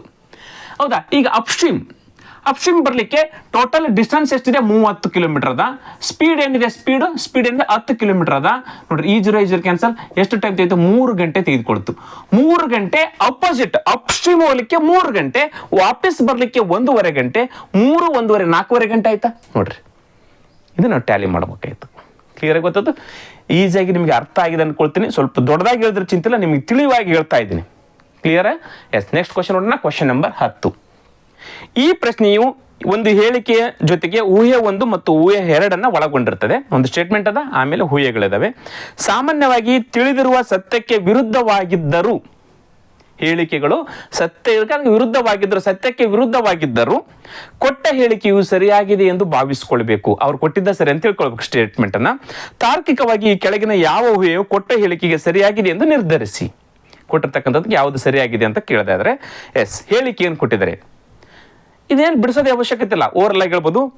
ಸುರೇಶನು ಕೆನರಾ ಬ್ಯಾಂಕ್ ಪರೀಕ್ಷೆಯನ್ನು ಬರೆಯುತ್ತಾನೆ, ಹುದ್ದೆಗೆ ಆಯ್ಕೆಯಾಗುತ್ತಾನೆ. ಸುರೇಶ ಎಕ್ಸಾಮ್ ಬರಿತಾ ಇದ್ದಾನಂತೆ. ಸುರೇಶ್ ಅಂತಕ್ಕಂಥವನು ಎಕ್ಸಾಮ್ ಬರಿತಾ ಇದ್ದಾನಂತೆ ಮತ್ತು ಹುದ್ದೆಗೆ ಆಯ್ಕೆಯಾಗಿದ್ದಾನೆ, ಸೆಲೆಕ್ಟ್ ಕೂಡ ಆಗಿದ್ದಾನೆ. ಎಕ್ಸಾಮ್ ಬರೆದಿದ್ದಾನೆ, ಸೆಲೆಕ್ಟ್ ಆಗಿದ್ದಾನೆ. ಎಸ್, ಇದು ಸ್ಟೇಟ್ಮೆಂಟು. ಎಸ್, ಈಗ ನಾನು ಊಹೆ ಬರ್ತೀನಿ ನೋಡ್ರಿ. ಊಹೆ 1 ಮತ್ತು 2 ಅಷ್ಟೇ ಇರ್ತವೆ. ಊಹೆ 1 ಏನಿದೆ? ಪರೀಕ್ಷೆ ತುಂಬ ಸುಲಭವಾಗಿತ್ತು. ಕಠಿಣ ಇರ್ಬೋದಲ್ಲ, ಅವ್ರು ಏನು ಹೇಳಿಲ್ಲ. ಅವರು ಸುಲಭವಾಗಿತ್ತು, ಅದಕ್ಕೆ ಆಯ್ಕೆ ಆಗಿದ್ದಾನೆ ಹುದ್ದೆಗೆ ಅಂತ ಏನು ಹೇಳಿಲ್ಲ. ಟಫು ಕೂಡ ಇರ್ಬೋದು, ಹೌದಾ? ಆದರೆ ಪರೀಕ್ಷೆಗೆ ಬರೆಯುತ್ತಾನೆ, ಅವರು ಸರಿ ಅಂತಾನೆ ಇಟ್ಕೊಳ್ಳಿ. ಪರೀಕ್ಷೆಗೆ ಬರೆಯುತ್ತಾನೆ ಮತ್ತು ಹುದ್ದೆಗೆ ಆಯ್ಕೆ ಆಗ್ತಾ ಇದ್ದಾನೆ. ಇಲ್ಲಿ ನೋಡ್ರಿ, ಪರೀಕ್ಷೆ ಸುಲಭವಾಗಿತ್ತಂತ ಹೇಳಿದ್ರೆ ಅವ್ರ ಸ್ಟೇಟ್ಮೆಂಟ್ ಅಲ್ಲಿ ಸುಲಭವಾಗಿತ್ತಂತ ಎಲ್ಲಿ ಹೇಳಿಲ್ಲ. ಹಾಗಾದ್ರೆ 1ನೇ ಹೇಳಿಕೆ ಊಹೆ ತಪ್ಪು. ಹೌದಾ? ಸುಲಭವಾಗಿತ್ತು ಅನ್ನೋದು ತಪ್ಪು. ಅವರು ಸುಲಭವಾಗಿರ್ತಕ್ಕಂಥ ಪರೀಕ್ಷೆ ಬರೆದು ಉತ್ತೀರ್ಣನಾಗಿದ್ದಾನೆ, ಹುದ್ದೆಯನ್ನು ಪಡೆದುಕೊಂಡಿದ್ದಾನೆ ಅಂತ ಎಲ್ಲಿ ಹೇಳಿಲ್ಲ. ನೆಕ್ಸ್ಟ್ 2ನೇದು, ಸುರೇಶನು ಪರೀಕ್ಷೆಯಲ್ಲಿ ಉತ್ತೀರ್ಣನಾಗಿದ್ದಾನೆ. ನೋಡ್ರಿ, ಸುರೇಶನು ಪರೀಕ್ಷೆಯಲ್ಲಿ ಉತ್ತೀರ್ಣ ಆಗಿರೋ ಸಲುವಾಗಿ ಅವನು ಸೆಲೆಕ್ಟ್ ಆಗಿದ್ದಾನೆ, ಅವ್ರು ಹೇಳಿದ್ದಾರೆ. ಹೌದಾನೆ? ಹಾಗಾದ್ರೆ ಊಹೆ 2 ಮಾತ್ರ ಸರಿಯಾಗುತ್ತೆ. 1ನೇ ಆಯ್ಕೆ ನೋಡ್ರಿ, ಊಹೆ 1 ಮತ್ತು 2 ಸೂಚ್ಯವಾಗಿವೆ, ಅಲ್ಲ. ಊಹೆ 1 ಮತ್ತು 2 ಸೂಚ್ಯವಾಗಿಲ್ಲ, ಅಲ್ಲ. ಊಹೆ 2 ಮಾತ್ರ ಸೂಚ್ಯವಾಗಿದೆ, ಊಹೆ 1 ಮಾತ್ರ ಸೂಚ್ಯವಾಗಿದೆ. ಹಾಗಾದ್ರೆ ಊಹೆ 2 ಮಾತ್ರ ಸೂಚ್ಯವಾಗಿದೆ. ಕರೆಕ್ಟ್ ಆಗಿರ್ತಕ್ಕಂಥ ಉತ್ತರ ಆಯ್ಕೆ 3 ಸರಿಯಾಗಿರ್ತಕ್ಕಂಥದ್ದು. ಕ್ಲಿಯರ್? ಎಸ್, ಮುಂದಿನ ಕ್ವಶನ್ ನೋಡೋಣ. Question number 11. ಕೋಷ್ಟಕದಲ್ಲಿರುವ XYZ ನ ಮೌಲ್ಯವನ್ನು ಅನುಕ್ರಮವಾಗಿ ಎಷ್ಟು? ನೋಡ್ರಿ, ಒಂದು ಕೋಷ್ಟಕ ಕೊಡಿದ್ರೆ ಇಲ್ಲಿ XYZ ಅಂತಂದ್ರೆ 4 ಆಯ್ಕೆಗಳಿದಾವೆ. ನಾನು ಸಿಂಪಲ್ ಆಗಿ ಹೇಳ್ತಾ ಹೋಗ್ಬಿಡ್ತೀನಿ. ಇದನ್ನ ಆಯ್ಕೆಗಳನ್ನು ಹಾಕೊಳ್ತೀನಿ ಅಷ್ಟೇ. ಇಲ್ಲಿ ನಾನು ನಿಮಗೆ ಗೊತ್ತಾಗ್ಬಿಡುತ್ತೆ. ಇಲ್ಲಿ ಟೋಟಲ್ ಅಂತ ಕೊಟ್ಟಿದ್ದಾರೆ, ಇಲ್ಲಿ ಬರಲ್ಲ. ಅದೇ ರೀತಿ ಟೋಟಲ್ ಎಲ್ಲೆಲ್ಲಿ ಬರ್ತಾವ ಅಂತ ಹೇಳ್ತಾರೆ. ಇಲ್ಲಿ ಟೋಟಲ್ ಕೊಟ್ಟಿದ್ರೆ ಈ ರೀತಿ, ಹೌದಾ? ಇಲ್ಲಿ ಟೋಟಲ್, ಇಲ್ಲಿ ಟೋಟಲ್ ಕೊಟ್ಟಿದ್ದಾರೆ. ನೋಡೋಣ ಯಾವ ರೀತಿ ಬರುತ್ತೆ. ಈಗ ಎಕ್ಸ್ ಇದ್ದಲ್ಲಿ ಒಂದೇ ಆಯ್ಕೆ ತೆಗೆದುಕೊಳ್ತೀನಿ. 14, 50, 30. ಎಕ್ಸ್ ಇದ್ದಲ್ಲಿ ನೋಡ್ರಿ, ಎಕ್ಸ್ ಇದ್ದಲ್ಲಿ ಎಷ್ಟಿಲ್ಲ? 14. Y = 50, Z = 30. ಹೌದಾ? ಇಲ್ಲಿ ಬರ್ಕೊಂಡಿದ್ರಿ. ನೆಕ್ಸ್ಟ್ ಎರಡನೇ ಆಯ್ಕೆ ಏನದ? 12, 30, 50. X = 12, Y = 30, Z = 50. ಆಯ್ತಾ? ನೆಕ್ಸ್ಟು 14, 30, 50. 14ಗೆ ಆಲ್ರೆಡಿ ಬಂದದ, 30 ಆಲ್ರೆಡಿ ಅದ, 50 Z. ನೋಡ್ರಿ, ಇವೆರಡು ಸೇರಿಸಿ 3ನೇ ಆಯ್ಕೆ ಕೊಟ್ಟಿದ್ದಾನೆ. ಇರಲಿ. ನೆಕ್ಸ್ಟ್ 4ನೇದು ಬರ್ತೀನಿ ನಾನು. 30, 50, 14. ಎಸ್, ಇದು 30, 50 ಆಲ್ರೆಡಿ ಇದೆ. 14, ಎಸ್ 14. ಎಸ್, ನೋಡ್ರಿ, Y = 50 ಮತ್ತು 30 ಅದ. ಈಗ ಇವೆರಡು ಕೂಡಿಸಿದ್ರೆ ಎಷ್ಟಾಗುತ್ತೆ ನೋಡ್ರಿ. ಈ ಕಡೆ ಈ ಒಂದು ಕಂಬ ಸಾಲನ್ನು ಕೂಡಿಸಿದಾಗ 16, 1, 20, 36. ಇಲ್ಲಿ ಟೋಟಲ್ ಎಷ್ಟು ಬಂತು? 36 ಬಂತು. ಈ ರೀತಿ ಕೂಡಿಸಿದಾಗ 36 ಬಂತು. ಅದೇ ರೀತಿಯಾಗಿ ಇಲ್ಲಿ ಕೂಡಿಸಿದ್ರೆ ಎಷ್ಟು ಬರುತ್ತೆ ನೋಡ್ರಿ. 50 ಇದ್ರೆ 50ಕ್ಕೆ 58 ಸೇರಿಸಿದ್ರೆ 88 ಬರಲ್ಲ. 58ರಲ್ಲಿ 8 ಮೈನಸ್ ಮಾಡಿದ್ರು ಕೂಡ 58ರಲ್ಲಿ 50 ಮೈನಸ್ ಮಾಡಿದ್ರು ಕೂಡ 88 ಬರಲ್ಲ. ಹಾಗಾದ್ರೆ ಒಂದು ಆಯ್ಕೆ ಇರ್ತಕ್ಕಂಥ ನಮಗೆ 30ಕ್ಕೆ 58 ಸೇರಿಸಿದ್ರೆ 88 ಬರುತ್ತೆ. 30ಕ್ಕೆ 58 ಸೇರಿಸಿದ್ರೆ 80 ಬರ್ತಿರೋದ್ರಿಂದ 30 ಇರ್ತಕ್ಕಂಥದ್ದು Y = 30 ಇರ್ತಕ್ಕಂಥದ್ದು ಸರಿ ಆಗುತ್ತೆ. Y = 50 ಅದ, ಇದು ಆಯ್ಕೆ ಅಲ್ಲ. Y = 50 ಅದ, ಇದು ಆಯ್ಕೆ ಅಲ್ಲ. ಉಳಿದಿರ್ತಕ್ಕಂಥದ್ದು ಆಯ್ಕೆ ಇದು ಇರ್ಬೋದು ಅಥವಾ ಇದು ಇರ್ಬೋದು. ಕ್ಲಿಯರ್ ಆಯ್ತಾ? ಹಾಗಾದ್ರೆ 50 ಅಲ್ಲ. ಈಗ Y = ಎಷ್ಟು ಬಂತು? 30 ಬಂತು. ಹಾಗಾದ್ರೆ ಈ ಕಡೆ ಟೋಟಲ್ ಆಗ್ಬೇಕಲ್ಲ. 16ಕ್ಕೆ ಎಷ್ಟನ್ನ ಸೇರಿಸಿದ್ರೆ ಇಲ್ಲಿ Y = 30 ಆದ್ಮೇಲೆ ಇಲ್ಲಿ 30 ಬರಲ್ಲ. X = 30 ಆಗಲ್ಲ ಮತ್ತು Z = 30 ಆಗಲ್ಲ. ಒಂದು ಸಂಖ್ಯೆ ಹೋಯ್ತಲ್ಲಿ. ಆಯ್ತಾ? ಈಗ 16ಕ್ಕೆ ಎಷ್ಟು ಕೂಡಿಸಿದ್ರೆ 30 ಬರ್ತೈತಿ ನೋಡ್ರಿ. ಇಲ್ಲಿ ಟೋಟಲ್ ಆಗ್ಬೇಕಲ್ಲ. 16ಕ್ಕೆ ಎಷ್ಟನ್ನ ಕೂಡಿಸಿದ್ರೆ 30 ಬರ್ತೈತಿ? 16ಕ್ಕೆ 14 ಕೂಡಿಸಿದ್ರೆ 30 ಬರುತ್ತೆ. ಹಾಗಾದ್ರೆ X = ಎಷ್ಟಾಯ್ತು? 14 ಆಯ್ತು. ಹಾಗಾದ್ರೆ X ಮತ್ತು Y 14 ಮತ್ತು 30 ಇರ್ತಕ್ಕಂಥದ್ದು ರೈಟ್ ಆನ್ಸರ್ ಆಗುತ್ತೆ. X ಮತ್ತು Y 14 ಮತ್ತು 30. ಇಲ್ಲಿ 14 ಮತ್ತು 30 ಆಯ್ಕೆ 3 ಸರಿ ಆಗುತ್ತೆ. ಯಾವಾಗ ಇದು 14 ಆಯ್ತು, ಇದು 30 ಆಯ್ತು ಅಂದ್ರೆ ಉಳಿದಿರ್ತಕ್ಕಂಥದ್ದು 50. ಇದು ಕರೆಕ್ಟ್ ಆಗಿರುತ್ತೆ ನೋಡ್ರಿ. ಈಗ ಇವೆರಡು ಕಂಬ ಸಾಲುಗಳನ್ನು ಕೂಡಿಸ್ರಿ ನೋಡ್ರಿ. 14, 1, 30, 36, 50 ಬಂತ. 14, 1, 30, 36. 14 ಮತ್ತು 36, 50 ಬಂತ ನೋಡಿ. ಕಂಬ ಸಾಲುಗಳನ್ನು ಕೂಡಿಸಿದಾಗ ಏನು ಬರುತ್ತೆ? ಕರೆಕ್ಟ್ ಆಗಿರ್ತಕ್ಕಂಥ ಟೋಟಲ್ ನಮಗೆ ಸಿಗುತ್ತೆ. ಇದಕ್ಕಿದು ಕೂಡಿಸಿದಾಗ ಮಾತ್ರ ಇದು ಸರಿಯಾಗಿರ್ತಕ್ಕಂಥ ಬರುತ್ತೆ. ಕ್ಲಿಯರ್ ಆಯ್ತಾ? ಎಸ್, ಇಲ್ಲಿ ನನ್ನ ಪ್ರಕಾರ 14, 30, 50 ಸರಿಯಾಗಿರ್ತಕ್ಕಂಥ ಉತ್ತರ ಅಂತ ಹೇಳ್ತೀನಿ. ಕ್ಲಿಯರ್? ಎಸ್, ಮುಂದಿನ ಕ್ವಶನ್ ನೋಡೋಣ. Question number 12. ಈ ಕೆಳಗಿನ ಪೈ ಚಾರ್ಟ್ ಅಲ್ಲಿ 5 ವಿಭಿನ್ನ ಕಂಪನಿಗಳು ಉತ್ಪಾದಿಸಿದ ಬ್ಯಾಗುಗಳ ಶೇಕಡಾವಾರು ವಿತರಣೆಯನ್ನು ತೋರಿಸಲಾಗಿದೆ. ಈ 5 ಕಂಪನಿಗಳು ಉತ್ಪಾದಿಸಿರುವ ಡಫಲ್ ಬ್ಯಾಗು ಮತ್ತು ಬ್ಯಾಕ್ ಪ್ಯಾಕ್ಗಳ ಅನುಪಾತವಾರು ದತ್ತಾಂಶಗಳನ್ನು ಟೇಬಲ್ ಅಲ್ಲಿ ನೀಡಲಾಗಿದೆ. ಚಾರ್ಟ್ ಅನ್ನು ಸರಿಯಾಗಿ ಅಧ್ಯಯನ ಮಾಡಿ ಮತ್ತು ಪ್ರಶ್ನೆಗೆ ಉತ್ತರಿಸಿ. ಒಟ್ಟು ಬ್ಯಾಗುಗಳು 1000 ಅಂತ ಕೊಟ್ಟಿದ್ದಾರೆ. ಉತ್ಪಾದಿಸಿದ ಒಟ್ಟು ಬ್ಯಾಗುಗಳು ಅಂದ್ರೆ ಡಫಲ್ ಬ್ಯಾಗು ಮತ್ತು ಬ್ಯಾಕ್ ಪ್ಯಾಕ್ಗಳು. ಈಗ ಇಲ್ಲಿ ಪೈ ಚಾರ್ಟ್ ಅಲ್ಲಿ ಕೊಟ್ಟಿದ್ದಾರೆ. A 20%, B 5%, C 15%, D ಈ 35% ಬ್ಯಾಗ್ಗಳನ್ನು, ಈ 25% ಬ್ಯಾಗ್ಗಳನ್ನು ಉತ್ಪಾದಿಸ್ತಾರೆ. ಟೋಟಲ್ 100% ಬ್ಯಾಗ್ಗಳನ್ನು ಉತ್ಪಾದಿಸ್ತಾರೆ. 100% ಅಂದ್ರೆ ಎಷ್ಟು? 1000 ಬ್ಯಾಗುಗಳಂತ ಈಗಾಗಲೇ ಅವರು ಹೇಳಿದ್ದಾರೆ. 1000 ಬ್ಯಾಗುಗಳು. 100% ಅಂದ್ರೆ 1000. 20% ಅಂದ್ರೆ ಏನಾಗುತ್ತೆ? ಒಂದು 0 ಜಾಸ್ತಿ ಅದ. 20% ಅಂದ್ರೆ 200 ಬ್ಯಾಗ್ಗಳನ್ನು ಉತ್ಪಾದಿಸುತ್ತೆ. ಯಾವುದು? A company. 5% ಅಂದ್ರೆ 50 ಬ್ಯಾಗ್ಗಳನ್ನು, ಒಂದು 0 ಹೆಚ್ಚಿಗೆ ಹಚ್ಕೊಂಡ್ಬಿಟ್ರೆ ಮುಗಿದೋಗುತ್ತೆ. 15% ಅಂದ್ರೆ 150 ಬ್ಯಾಗ್ಗಳನ್ನು ಉತ್ಪಾದಿಸುತ್ತೆ ಸಿ. 35% ಅಂದ್ರೆ 350 ಬ್ಯಾಗ್ಗಳನ್ನು ಉತ್ಪಾದಿಸುತ್ತೆ ಡಿ ಕಂಪನಿ. 25% ಅಂದ್ರೆ 250 ಬ್ಯಾಗ್ಗಳನ್ನು ಉತ್ಪಾದಿಸುತ್ತೆ ಇ ಕಂಪನಿ. ಎಲ್ಲ ಬ್ಯಾಗುಗಳ ಸಂಖ್ಯೆ ಸೇರಿಸಿದ್ರೆ ಎಷ್ಟಾಗುತ್ತೆ? 1000 ಆಗುತ್ತೆ. ಹೌದಾ? ಈ ಬ್ಯಾಗುಗಳು ಕೇವಲ ಡಫಲ್ ಬ್ಯಾಗುಗಳಲ್ಲ, ಇದರಲ್ಲಿ ಡಫಲ್ ಬ್ಯಾಗುಗಳು ಮತ್ತು ಬ್ಯಾಕ್ ಪ್ಯಾಕ್ಗಳು ಎರಡೂ ಇದಾವೆ. ಹೌದಾ? ಇವಾಗ ಒಂದು ರೇಷಿಯೋ ಕೊಟ್ಟಿದ್ದಾರೆ. ಮತ್ತೆ ರೇಷಿಯೋ ಕೊಟ್ಟಿದ್ದಾರೆ. ಡಫಲ್ ಬ್ಯಾಗು ಮತ್ತು ಬ್ಯಾಕ್ ಪ್ಯಾಕ್ಗಳ ರೇಷಿಯೋ ಕೊಟ್ಟಿದ್ದಾರೆ. ಎಷ್ಟಂತೆ? ಕೋಷ್ಟಕದಲ್ಲಿ ಕೊಟ್ಟಿದ್ದಾರೆ 1:1 ನೋಡ್ರಿ. ಅಂದ್ರೆ ಡಫಲ್ ಬ್ಯಾಗ್ 1 ಮತ್ತು ಬ್ಯಾಕ್ ಪ್ಯಾಕ್ 1. ಆಮೇಲೆ ಬಿ ಕಂಪನಿಯಲ್ಲಿ 3:2 3:2 ಹೌದಾ, 3 duffel bag 2 back pack. Next 8:7 8:7. ಆಮೇಲೆ 12:13 12 ನೋಡ್ರಿ, 350ರಲ್ಲಿ 12 ಡಫಲ್ ಬ್ಯಾಗು, 13 ಬ್ಯಾಕ್ ಪ್ಯಾಕ್. ಅಂದ್ರೆ ಇವೆರಡು ಸೇರಿಸಿ ಇವು ಇದಾವೆ, ಇವೆರಡು ಸೇರಿಸಿ ಇವು, ಇವೆರಡು ಸೇರಿಸಿ ಇವು. ಕೊನೆಯದಾಗಿ 13:17 13:17 ಈ ಕಂಪನಿ ಉತ್ಪಾದಿಸ್ತಕ್ಕಂಥ ಡಫಲ್ ಬ್ಯಾಗು ಮತ್ತು ಬ್ಯಾಕ್ ಪ್ಯಾಕ್ಗಳು. ಇವುಗಳ ಸಂಖ್ಯೆ ಕಂಡುಹಿಡಿಬೇಕು ನಾವು. ನೋಡ್ರಿ, ಡಫಲ್ ಬ್ಯಾಗು ಮತ್ತು 1:1 1:1 ಅಂದ್ರೆ 2 ಆಗುತ್ತೆ. 2 ಅಂದ್ರೆ ಎಷ್ಟು? 200. ನೋಡ್ರಿ, 2 ಯೂನಿಟ್ ಅಂದ್ರೆ 200. ಹಾಗಾದ್ರೆ 1 ಯೂನಿಟ್ ಅಂದ್ರೆ 2 1 200 100 ಹಾಗಾದ್ರೆ 1 ರೇಷಿಯೋ ಅಂದ್ರೆ 100 ರೇಷಿಯೋ 1 ರೇಷಿಯೋ ಅಂದ್ರೆ 100 ಆಯ್ತು. ಯಾವ್ಯಾವುದು? ಡಫಲ್ ಬ್ಯಾಗ್ಗಳ ಸಂಖ್ಯೆ ಮತ್ತು ಬ್ಯಾಕ್ ಪ್ಯಾಕ್ಗಳ ಸಂಖ್ಯೆ ಇವು. ಈಗ ಅದೇ ರೀತಿಯಾಗಿ 2 ಸೇರಿಸಿದ್ರೆ 50 ಅದ. ಇಲ್ಲಿ 2 ರೇಷಿಯೋದ ಮತ್ತೆ ಏನಾಗುತ್ತೆ? 3 ಮತ್ತು 2 5 ಆಗುತ್ತೆ. ಹಾಗಾದ್ರೆ ಟೋಟಲ್ 5 ಆದ್ರೆ ಟೋಟಲ್ ಬ್ಯಾಗ್ಗಳು 50 ಇದಾವೆ. 5 1 5 10 1 ರೇಷಿಯೋ = 10 ಆಗುತ್ತೆ. 10 3 30 ಬ್ಯಾಗ್ ಡಫಲ್ ಬ್ಯಾಗು, 10 2 20 ಬ್ಯಾಗು ಬ್ಯಾಕ್ ಪ್ಯಾಕ್ಗಳು. ಕ್ಲಿಯರ್ ಆಯ್ತಾ? ನೆಕ್ಸ್ಟ್ 2 ಸೇರಿಸಿದ್ರೆ 15 ಯೂನಿಟ್ ಆಗುತ್ತೆ. 15 ಯೂನಿಟ್ ಅಂದ್ರೆ 150. ನೋಡ್ರಿ, 15 ಯೂನಿಟ್ ಅಂದ್ರೆ 150. ಹಾಗಾದ್ರೆ 1 ಯೂನಿಟ್ ಅಂದ್ರೆ ಎಷ್ಟಾಗುತ್ತೆ? 15 1 15 10 1 ಯೂನಿಟ್ ಅಂದ್ರೆ 10. ಹಾಗಾದ್ರೆ 10 8 80 ಬ್ಯಾಗ್ಗಳು ಡಫಲ್ ಯೂನಿಟ್, 10 7 70 ಬ್ಯಾಗ್ಗಳು ಬ್ಯಾಕ್ ಪ್ಯಾಕ್ಗಳು. ಹೌದಾ, 70 ಬ್ಯಾಗ್ಗಳು.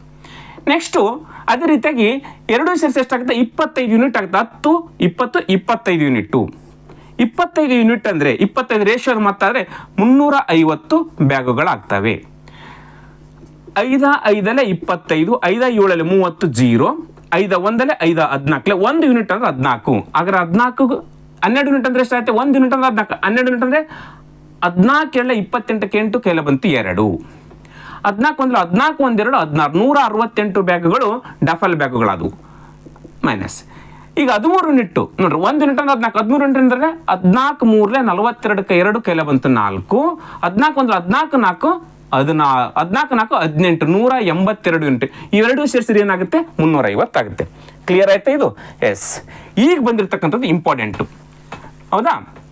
ಎಸ್. ಇವೆರಡು ಸೇರಿಸಿ ಎಷ್ಟಾಗುತ್ತೆ? 30 ಯೂನಿಟ್. 30 ಯೂನಿಟ್ ಅಂದ್ರೆ ಎಷ್ಟು ಬ್ಯಾಗುಗಳು? 30 ಯೂನಿಟ್ ಅಂದ್ರೆ ಎಷ್ಟು ಬ್ಯಾಗು? 250 ಬ್ಯಾಗುಗಳು. ಈ 0 ಕ್ಯಾನ್ಸಲ್, ಈ 0 ಕ್ಯಾನ್ಸಲ್. 3 1 3 8 24 1 ಉಳಿತೆ ಪಾಯಿಂಟ್ ಕೊಟ್ಟಿವೆ 10 ಆಯ್ತು. 3 3 9 1 ಉಳಿತೆ 10 ಆಗುತ್ತೆ. 3 3 9 ಈ ರೀತಿ ಕಂಟಿನ್ಯೂ ಬರ್ತಾ ಹೋಗುತ್ತೆ. ಹಾಗಾದ್ರೆ 1 ಯೂನಿಟ್ ಅಂದ್ರೆ 8.33. ಹಾಗಾದ್ರೆ 13 ಯೂನಿಟ್ ಅಂದ್ರೆ ಎಷ್ಟಾಗುತ್ತೆ? ಹೌದಾ? 13 3 39 9 ಕೈಲ ಬಂತು 3. 13 3 39 1 3 42 2 ಕೈಲ ಬಂತು 4.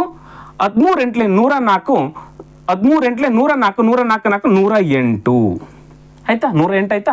ಈಗ ಇಲ್ಲಿ 2 ಬಿಟ್ಟು ಪಾಯಿಂಟ್ 2 ಬಿಟ್ಟು ಪಾಯಿಂಟ್ 108 ಆಯ್ತು. ಈ ಪಾಯಿಂಟ್ ಬಿಟ್ಬಿಡ್ರಿ, ನಾನು 108 ಅಂತ ಅಷ್ಟೇ ತೆಗೆದುಕೊಳ್ತೀನಿ. ಈಗ 108 ಇಲ್ಲೊಂದು ಅಂದಾಜು ತೆಗೆದುಕೊಳ್ತಾರೆ. 108 ಅಂದ್ರೆ 108 ಟೋಟಲ್ 250ರಲ್ಲಿ 108 ಡಫಲ್ ಬ್ಯಾಗ್ ಆದರೆ ಉಳಿದಿರ್ತಕ್ಕಂಥವು ಬ್ಯಾಕ್ ಪ್ಯಾಕ್ಗಳು ಇರ್ತವೆ. ಹಾಗಾದ್ರೆ 250ರಲ್ಲಿ 108 ಅನ್ನ ತೆಗೆದು ಬಿಡ್ತೀನಿ ನಾನು. 108 ಎಷ್ಟು ಉಳಿತೆ? 2 ಕೈಲ ಬಂತು 1 5ರಲ್ಲಿ 1 4 142 ಪ್ಯಾಕ್ಗಳು ಡಫಲ್ ಬ್ಯಾಕ್ ಪ್ಯಾಕ್ಗಳು ಆಗ್ತವೆ. ಬ್ಯಾಕ್ ಪ್ಯಾಕ್ಗಳು 142. 2 ಸೇರಿಸಿದ್ರೆ ಎಷ್ಟಾಗ್ತವೆ? 250 100 ಇದೊಂದು 200 42 8 50 250 ಆಯ್ತು. ಕ್ಲಿಯರ್ ಆಯ್ತಾ ಇದು? ಇಲ್ಲಿವರೆಗೆ ಹೇಳಿದೆಲ್ಲ ಕ್ಲಿಯರ್ ಆಗಿ ಗೊತ್ತಾಯ್ತಾ? ಎಸ್. ಈಗ ಬರ್ತೀನಿ ಕ್ವಶನ್ಗೆ ಬರ್ತೀನಿ. ನೋಡ್ರಿ, ಕ್ವಶನ್ ಏನು ಕೇಳಿದ್ದಾರೆ? ಎಸ್. ಡಿ ಮತ್ತು ಇ ಕಂಪನಿಗಳು ಜೊತೆಯಾಗಿ ಒಟ್ಟು ಎಷ್ಟು ಬ್ಯಾಗುಗಳನ್ನು ಉತ್ಪಾದಿಸಿದೆ? ಡಫಲ್ ಬ್ಯಾಗ್ಗಳನ್ನ. ಯಾವ್ಯಾವು? ಡಿ ಮತ್ತು ಇ ಡಫಲ್ ಭಾಗಗಳನ್ನ ಒಟ್ಟು ಎಷ್ಟು ಉತ್ಪಾದಿಸ್ತವೆ ಅಂತ ಕ್ವಶನ್ ಕೇಳಿದರೆ 168 1 106 276 ಬ್ಯಾಗ್ಗಳನ್ನು ಉತ್ಪಾದಿಸುತ್ತವೆ. ನೋಡ್ರಿ, ಐತೆ 276. ಎಸ್. ಆಯ್ಕೆ 1 ಕರೆಕ್ಟ್, ಆಯ್ಕೆ 2 ಕರೆಕ್ಟ್, 3 ಕರೆಕ್ಟ್ ಆಗಿರ್ತಕ್ಕಂಥದ್ದು. 276 ಇದಲ್ಲ, the right answer 276 is right answer. Clear? Yes. Next question ನೋಡೋಣ. Question number 13. ಒಂದು ವಾಷಿಂಗ್ ಮಷಿನ್ 6400 ನಗದು ಮೊತ್ತಕ್ಕೆ ಅಥವಾ 1400 ಕ್ಯಾಶ್ ಡೌನ್ ಪೇಮೆಂಟ್ಗೆ ಮತ್ತು 1030ರಂತೆ 5 ತಿಂಗಳ ಕಂತಿಗೆ ಲಭ್ಯವಿದೆ. ನೋಡ್ರಿ, ದುಡ್ಡು ಕೊಟ್ಟು ತರಬೇಕಂದ್ರೆ 6400 ರೂಪಾಯಿ ಕೊಟ್ಟು ತರಬೇಕು. ಇಲ್ಲ ಡೌನ್ ಪೇಮೆಂಟ್ ಮಾಡ್ತೀವಿ ಅಂತ ಹೇಳಿದ್ರೆ 1400 ರೂಪಾಯಿ ಡೌನ್ ಪೇಮೆಂಟ್ ಮಾಡಿ ಉಳಿದಿರ್ತಕ್ಕಂಥ ಅಮೌಂಟ್ ಅನ್ನ 5 ತಿಂಗಳವರೆಗೆ 1030 ರೂಪಾಯಿ ನಾವು ಇನ್ಸ್ಟಾಲ್ಮೆಂಟ್ ಅನ್ನ ಕಟ್ಟಬೇಕು. ಕಂತಿನ ಯೋಜನೆಯಲ್ಲಿ ವಿಧಿಸಲಾದ ಬಡ್ಡಿಯ ದರವೇನು? ಹಾಗಾದ್ರೆ ಇದಕ್ಕೆ ರೇಟ್ ಆಫ್ ಇಂಟ್ರೆಸ್ಟ್ ಏನು ಬಿತ್ತಂತ ಕ್ವಶನ್ ಕೇಳಿದ್ರೆ ನೋಡ್ರಿ, ಕ್ಯಾಶ್ ಕೊಟ್ಟು ತರೋದಾದ್ರೆ 6400 ಕೊಟ್ಟು ತರಬೇಕು. 6400 ಇಲ್ಲ ನಾನೀಗ ಇನ್ಸ್ಟಾಲ್ಮೆಂಟ್ ಮೇಲೆ ತರ್ತಂತಂದ್ರೆ ಡೌನ್ ಪೇಮೆಂಟ್ ಕಟ್ಟಬೇಕು. ಎಷ್ಟು? 1400 ರೂಪಾಯಿ ಡೌನ್ ಪೇಮೆಂಟ್ ಅನ್ನ ಕಟ್ಟಬೇಕು. ಎಷ್ಟು ಉಳಿಯುತ್ತೆ? 6400 1400 5000 ರೂಪಾಯಿನ ಡೌನ್ ಪೇಮೆಂಟ್ ಅಲ್ಲಿ ಕಟ್ಕೊಂತ ಹೋಗ್ಬೇಕು. ಇದು ಅಸಲು. ಇದು ಹೌದಾ? 5000 ರೂಪಾಯಿ ಕಟ್ಟಬೇಕು. 5000 ರೂಪಾಯಿ ಕಟ್ಟಬೇಕಾದ್ರೆ ಒಂದು ಇನ್ಸ್ಟಾಲ್ಮೆಂಟು 1030. ಹಾಗಾದ್ರೆ ಎಷ್ಟು ಇನ್ಸ್ಟಾಲ್ಮೆಂಟು? 5 ಇನ್ಸ್ಟಾಲ್ಮೆಂಟ್ ಕಟ್ತಾ ಹೋಗ್ಬೇಕು.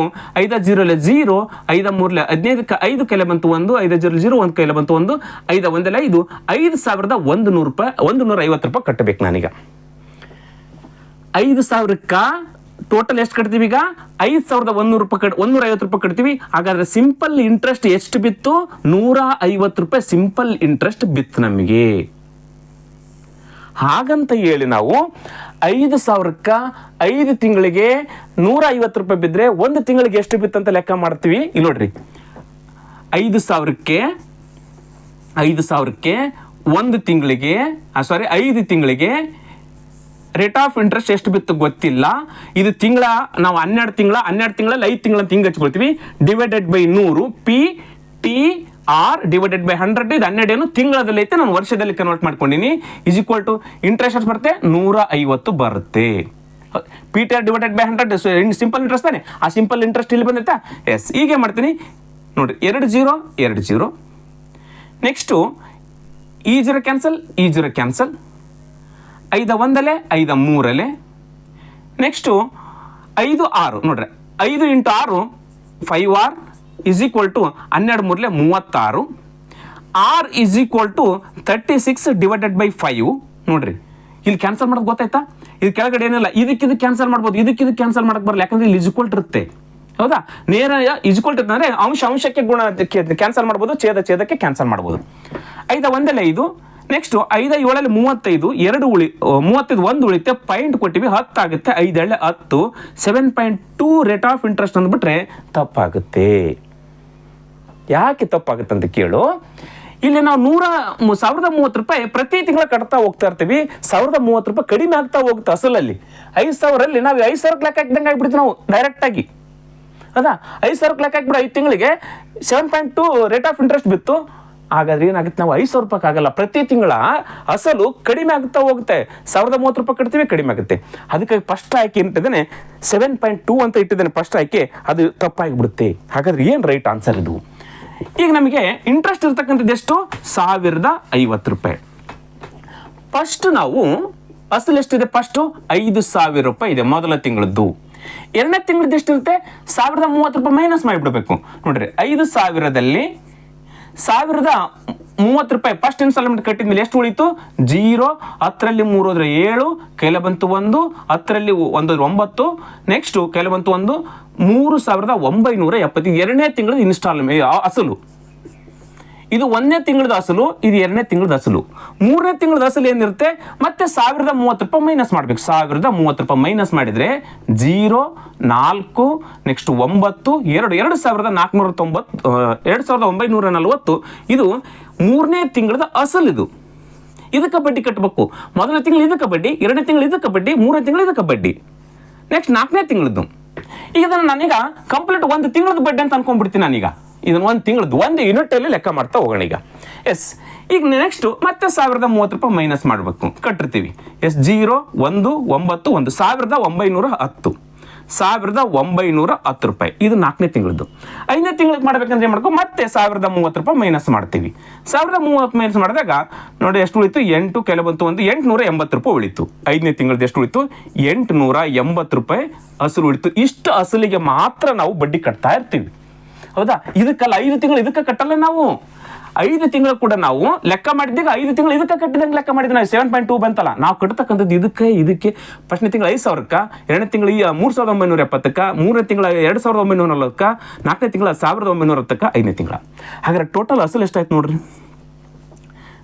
0 8 1 9 9 4 13 13 1 7 20 ಕೆಲ ಬಂತು 2 8 2 10 19 19 1 9 28 28 1 7 47ಕ್ಕೆ 7 37ಕ್ಕೆ 7 ಕೆಲ ಬಂತು 3 3 4 4 2 6 6 3 9 9 1 5 14 14,700ಕ್ಕೆ ನಾವು ಇಂಟ್ರೆಸ್ಟ್ ಕಟ್ಟಿದಂಗೆ ಆಗುತ್ತೆ.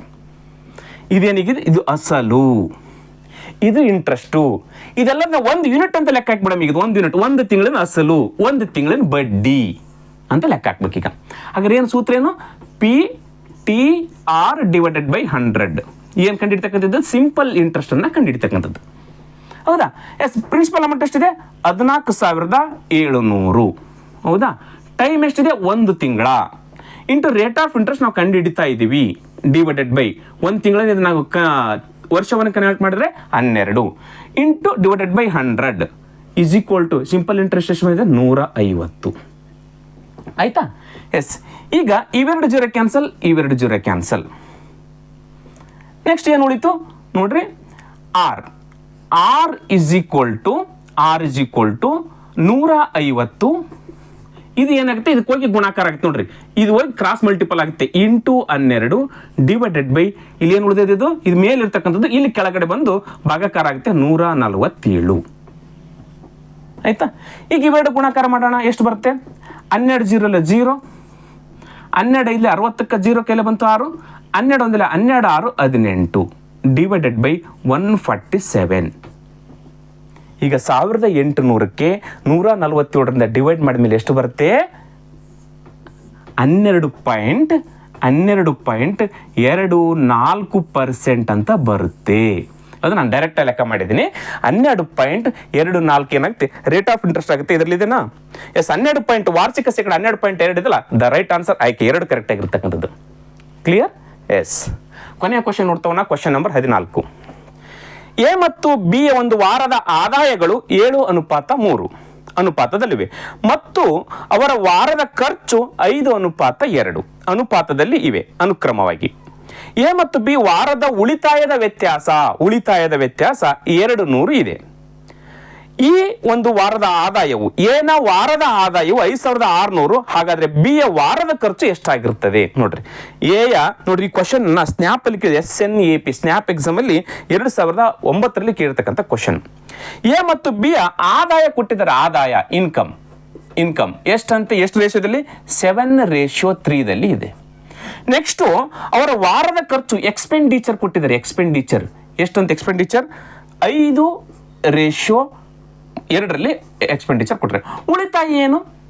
ಇನ್ಕಮ್ ಅಲ್ಲಿ ಆಗಿರ್ತಕ್ಕಂಥ ಇನ್ಕಮ್ ಅಲ್ಲಿ ಎಕ್ಸ್ಪೆಂಡಿಚರ್ನ ಮೈನಸ್ ಮಾಡಿದ್ರೆ, ನಾನು 100 ರೂಪಾಯಿ ದುಡಿದಿರ್ತೀನಿ, ಅದರಲ್ಲಿ ನಾನು 60 ರೂಪಾಯಿ ಖರ್ಚು ಮಾಡಿದ್ರೆ ಉಳಿದಿರ್ತಕ್ಕಂಥದ್ದು 40 ರೂಪಾಯಿ ಏನಿರುತ್ತೆ, ಇದು ಆದಾಯ, ಇದು ಆದಾಯ ಆಗಿರುತ್ತೆ. ಸಾರಿ, ಆದಾಯ ಅಲ್ಲ, ಇದು ಉಳಿತಾಯ. ಇದೇನಾಗಿರುತ್ತೆ? ಉಳಿತಾಯ ಆಗಿರುತ್ತೆ. 100 ರೂಪಾಯಿ ಆದಾಯದಲ್ಲಿ 60 ರೂಪಾಯಿ ಖರ್ಚು ಮಾಡಿದ್ರೆ ಉಳಿದಿರ್ತಕ್ಕಂಥದ್ದು ಉಳಿತಾಯ ಆಗಿರುತ್ತೆ. ಈಗ ಅದೇ ರೀತಿಯಾಗಿ ಇಲ್ಲಿ ಈ 7ರಲ್ಲಿ ಎಕ್ಸ್ಪೆಂಡಿಚರ್ನ ಮೈನಸ್ ಮಾಡಿದ್ರೆ ಉಳಿತಾಯ ಆಗುತ್ತೆ. ಈಗ ನೋಡ್ತಾ ಹೋಗೋಣ. ಅವ್ರು ಕೊಟ್ಟಿದ್ದಾರೆ ಏನ ವಾರದ ಆದಾಯವು 5,600. ಏನ ಆದಾಯ ಇಲ್ಲಿ 7ರಷ್ಟು ಕೊಟ್ಟಲ್ಲ, ಇದೆಷ್ಟಂತೆ? 5,600 ಅಂತೆ. ಹಾಗಾದ್ರೆ 7 ಯೂನಿಟ್ ಅಂದ್ರೆ 5,600. ಹಾಗಾದ್ರೆ 3 ಯೂನಿಟ್ ಅಂದ್ರೆ ಎಷ್ಟಾಗುತ್ತೆ ನೋಡ್ರಿ? 7 ಯೂನಿಟ್ ಅಂದ್ರೆ 7 ಒಂದಲ್ಲೇ 7 8 56, ಇವೆರಡು ಜೊತೆ 800. 1 ಯೂನಿಟ್ ಅಂದ್ರೆ 800. ಅದ 800 ನಾವು ಇಲ್ಲಿ ಗುಣಾಕಾರ ಮಾಡಬೇಕು. ಹೌದಾ? 7 8 56, 2 0 ತಾನೆ. ಹಾಗಾದ್ರೆ 800, 1 ಯೂನಿಟ್ ಇಕ್ವಲ್ ಟು 800 ಆಯ್ತು. 1 ಯೂನಿಟ್ ಇಕ್ವಲ್ ಟು 800 ಆದ್ರೆ 3 ಯೂನಿಟ್ ಇಕ್ವಲ್ ಟು ಎಷ್ಟಾಗುತ್ತೆ? 8 3 24, 2,400 ರೂಪಾಯಿ ಏನಾಗುತ್ತೆ? ಇದು ಬಿ ನ ಆದಾಯ. ಇದು ಬಿ ನ ಆದಾಯ, ಇದು ಏನ ಆದಾಯ. ಸಾಕಿದ್ ಮುಗಿತಿಷ್ಟೇ. ಹೌದಾ? ಕ್ಲಿಯರ್ ಆಯ್ತಾ? ಇದು ಏನ ಆದಾಯ, ಇದು ಬಿ ನ ಆದಾಯ. ಅವ್ರ ಖರ್ಚು ಗೊತ್ತಿಲ್ಲ, ನಮಗೆ ರೇಷಿಯೋ ಗೊತ್ತು. ಅವ್ರ ಖರ್ಚು ಗೊತ್ತಿಲ್ಲ, ಅವ್ರದ್ದು ರೇಷಿಯೋ ಗೊತ್ತು. ಇವನ್ ರೇಷಿಯೋ 5ರಷ್ಟು, ಇವನ್ ರೇಷಿಯೋ 2ರಷ್ಟು.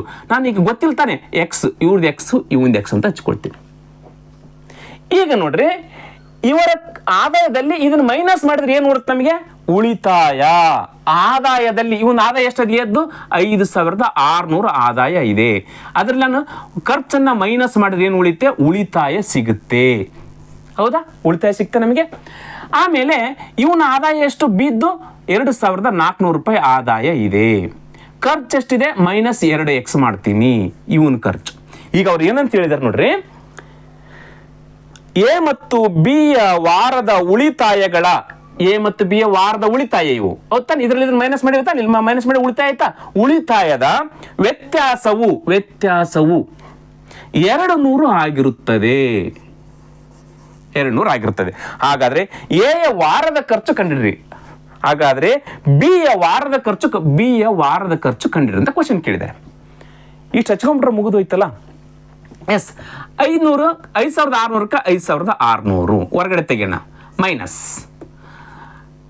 5x ಗೆ 5x, minus into plus minus 2,400, minus into minus plus 2x is equal to 200. ಆಯ್ತಾ?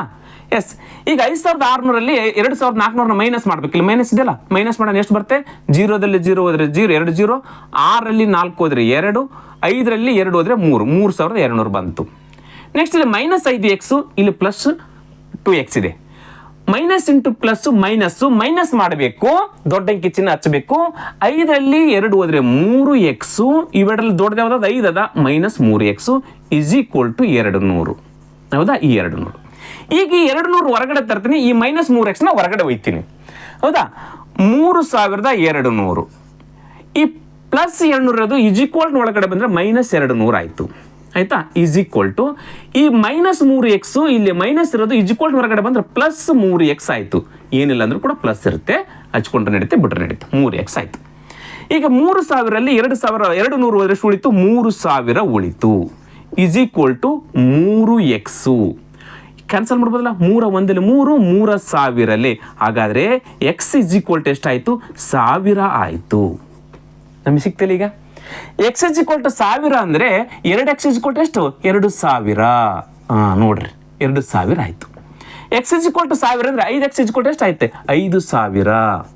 ನೋಡ್ರಿ, ಇವನ ಆದಾಯ 5,600, ಖರ್ಚು 5,000.